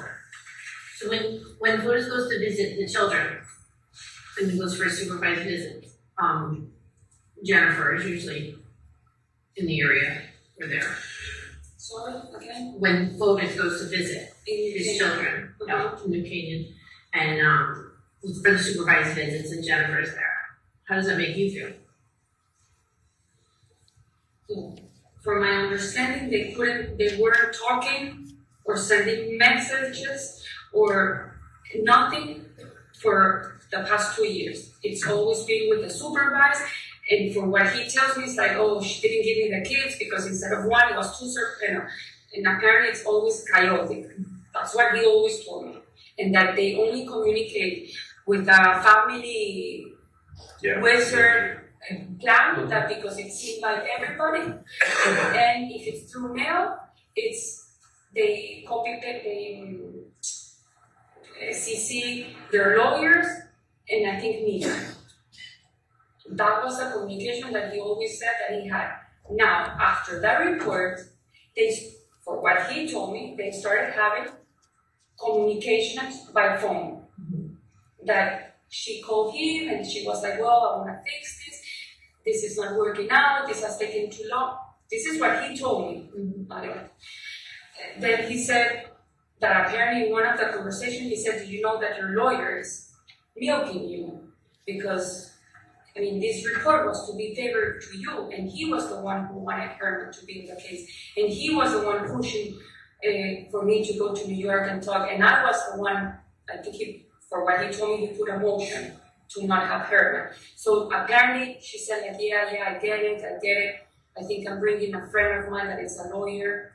And that apparently, saying what he said, that Jennifer was getting it, that was the name of Ruben, I think it's the name of her lawyer, was kind of like, you know, taking advantage of the money and making this case long. This is what Fotis told me. That was like a 1 day of conversation. Then apparently they went to Fotis had the kids on a Saturday, and they went to a fair in New Canaan, where they have rides and all that, with the supervisor. And apparently Jennifer went with them. So I don't know, that's what he told me. My upsetness was that she's manipulating, she knows she's gonna lose the kids. Be careful, because if she really has borderline and depression and all the things that the report, supposedly from what he said, is true, she's playing you with all this. So let the legal stuff work. Now you have the power to work with the legal system. If that's true, that the report is okay, and Mihan was saying, I'm concerned about the kids, this is all what Fotis. I never spoke with Mihan, I've never seen the judge, I've never seen Ruben, I've never seen any of these people. And because he was so like, no, don't worry, it's been nice, she's actually being very nice, she's being cooperative. I'm like, okay, I said, I want to talk to the therapist, because this is not normal. For me, she's using the word manipulative and cooperative. I mean, some of these words she's using, I know people who speak English don't know these words. Making like a plan. And we went to talk to Henry 2 times. Together or separately? Together. Fotis and I with Henry sitting in front. And he's in West Hartford, Henry. And we explained the situation, so he said, Michelle, you stay out. If the kids come to the house, you don't mention Jennifer, don't talk bad, but try to do your best to, and if the kids mention, listen, and Fotis, you have to manage the situation, and you, Fotis, have to deal with all the divorce and everything. okay. What I didn't know, and I told Andy yesterday, I think, the Wednesday before she disappeared, that Friday, he goes supposedly to Grace Farms. When he goes to Grace Farms, usually I help him cook the food for the kids. That day I had to pick up Nicole, so I said, go to buy food in Da Capo. So apparently he called Da Capo and ordered salad and I don't know what else. And he goes in my mind, to Grace Farms. I go with Nicole and Kim and Lauren, a friend of Nicole's and the mom. We go to Ichigo, to a Japanese restaurant in West Hartford to eat. And then we went to Icy Rose, and I get home at 9:30. He was already in the house. And so how was it? I was like, good, kids, good, we played basketball. It was amazing seeing them. They all say hi, okay. That stayed there. On Saturday or Sunday, when he's talking to Jacob on the phone, Jacob said, Fotis, you have to be very precise how you write, like a timeline. That's why we started writing the timeline. Well, because it's interesting that Hartford wasn't in the timeline. And it's just interesting that Hartford was not in the timeline, talking trash. That's pretty interesting. No, but this is, wait, but let me go back. I'm just throwing it out there, this is kind of why I'm wrong. Jacob says, write down exactly where you guys did on Wednesday night, if you went inside Jennifer's house, and like, what do you mean? Like, in my mind. And Fotis goes, no, I did not go in. And he said, make sure, where did you guys eat? And he was like, and he wasn't Puebla, the supervisor, I think it was someone else that day. I don't know. And I'm still listening to him. I'm like, what he's talking about? I'm going to Jennifer's house. Like, he didn't tell me that. He told me he was going to Grace Farms. So when all this conversation, and Fotis was like, no, I didn't. But yes, I have the kids. We played. I don't have a hair with me. And I'm still like, but why I don't understand the house, Jennifer, Grace. So when they hung up, obviously, in my mind, I started getting very angry. And I'm like, Fotis, where were you on Wednesday? Because you told me you went to Grace. Oh, I didn't tell you. I went to Jennifer. She bought a basketball arrow or whatever it's called. And we ate outside. Why you didn't tell me? Like, why you have to hide that? Well, because maybe, I don't know, you can get annoyed, you can get worried. So have you been worried in the past? Or is it just that one time? No, that's one time, because supposedly they never had contact. And I got so upset. I grabbed the phone, I threw it on the floor, and I said, okay, I mean, you're being very disrespectful for me. And I walked away. He goes, Michi, no, come, let's talk. I don't want to talk. I don't want to talk. And he goes, please, let's talk. And let me tell you what happened. I don't want to hear it. I don't want to know anything about it. It's enough. And I go to Nicole's room. That was the conversation after Jacob, which I don't know if it was Saturday or Sunday. We can stop it right now. Did Doc go to the house on Wednesday? Ladies and gentlemen, what we plan to do this afternoon is start at 2:15, and then we'll go to 3:15, take the 15-minute break, and then from 3:30 to 4:30, if there's that much video left. If there isn't, we'll go to 4:45. The court does not know what the order of presentation will be with the state after this video concludes. Nevertheless, again, 2:15 to 3:15 video, 3:30 to 4:30. If there is video, we will watch it at that time. We'll stand in our luncheon recess. Please do not discuss. Oh, a good call by Kim. No bow tie today. So, folks, apparently there's some conflicting reporting out there. The court order says Kohlberger is supposed to be at 2, but there's some reporting it might be at 3. So I'm gonna end the stream. It's gonna take you to the Kohlberger stream. If I don't start right at 3, it's because I'll change the time. But check out the chat because I'm trying to figure out what time this Kohlberger hearing is. It's either 2 or possibly 3. It seems like, but I'll update the time if it changes. Otherwise, I will. This stream will take us to that stream. I'm ending the poll right now. Who do you think is the biggest liar? And we came in with 50% Wendy Adelson, 38% Alex Murdaugh, 10% Michelle Troconis. I do know some folks thought it should be all of the above as an option.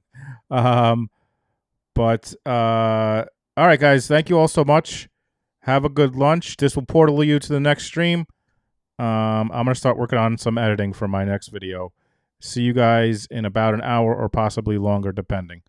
Thanks, everybody. Thanks, Mods, for always crushing it. See you on the next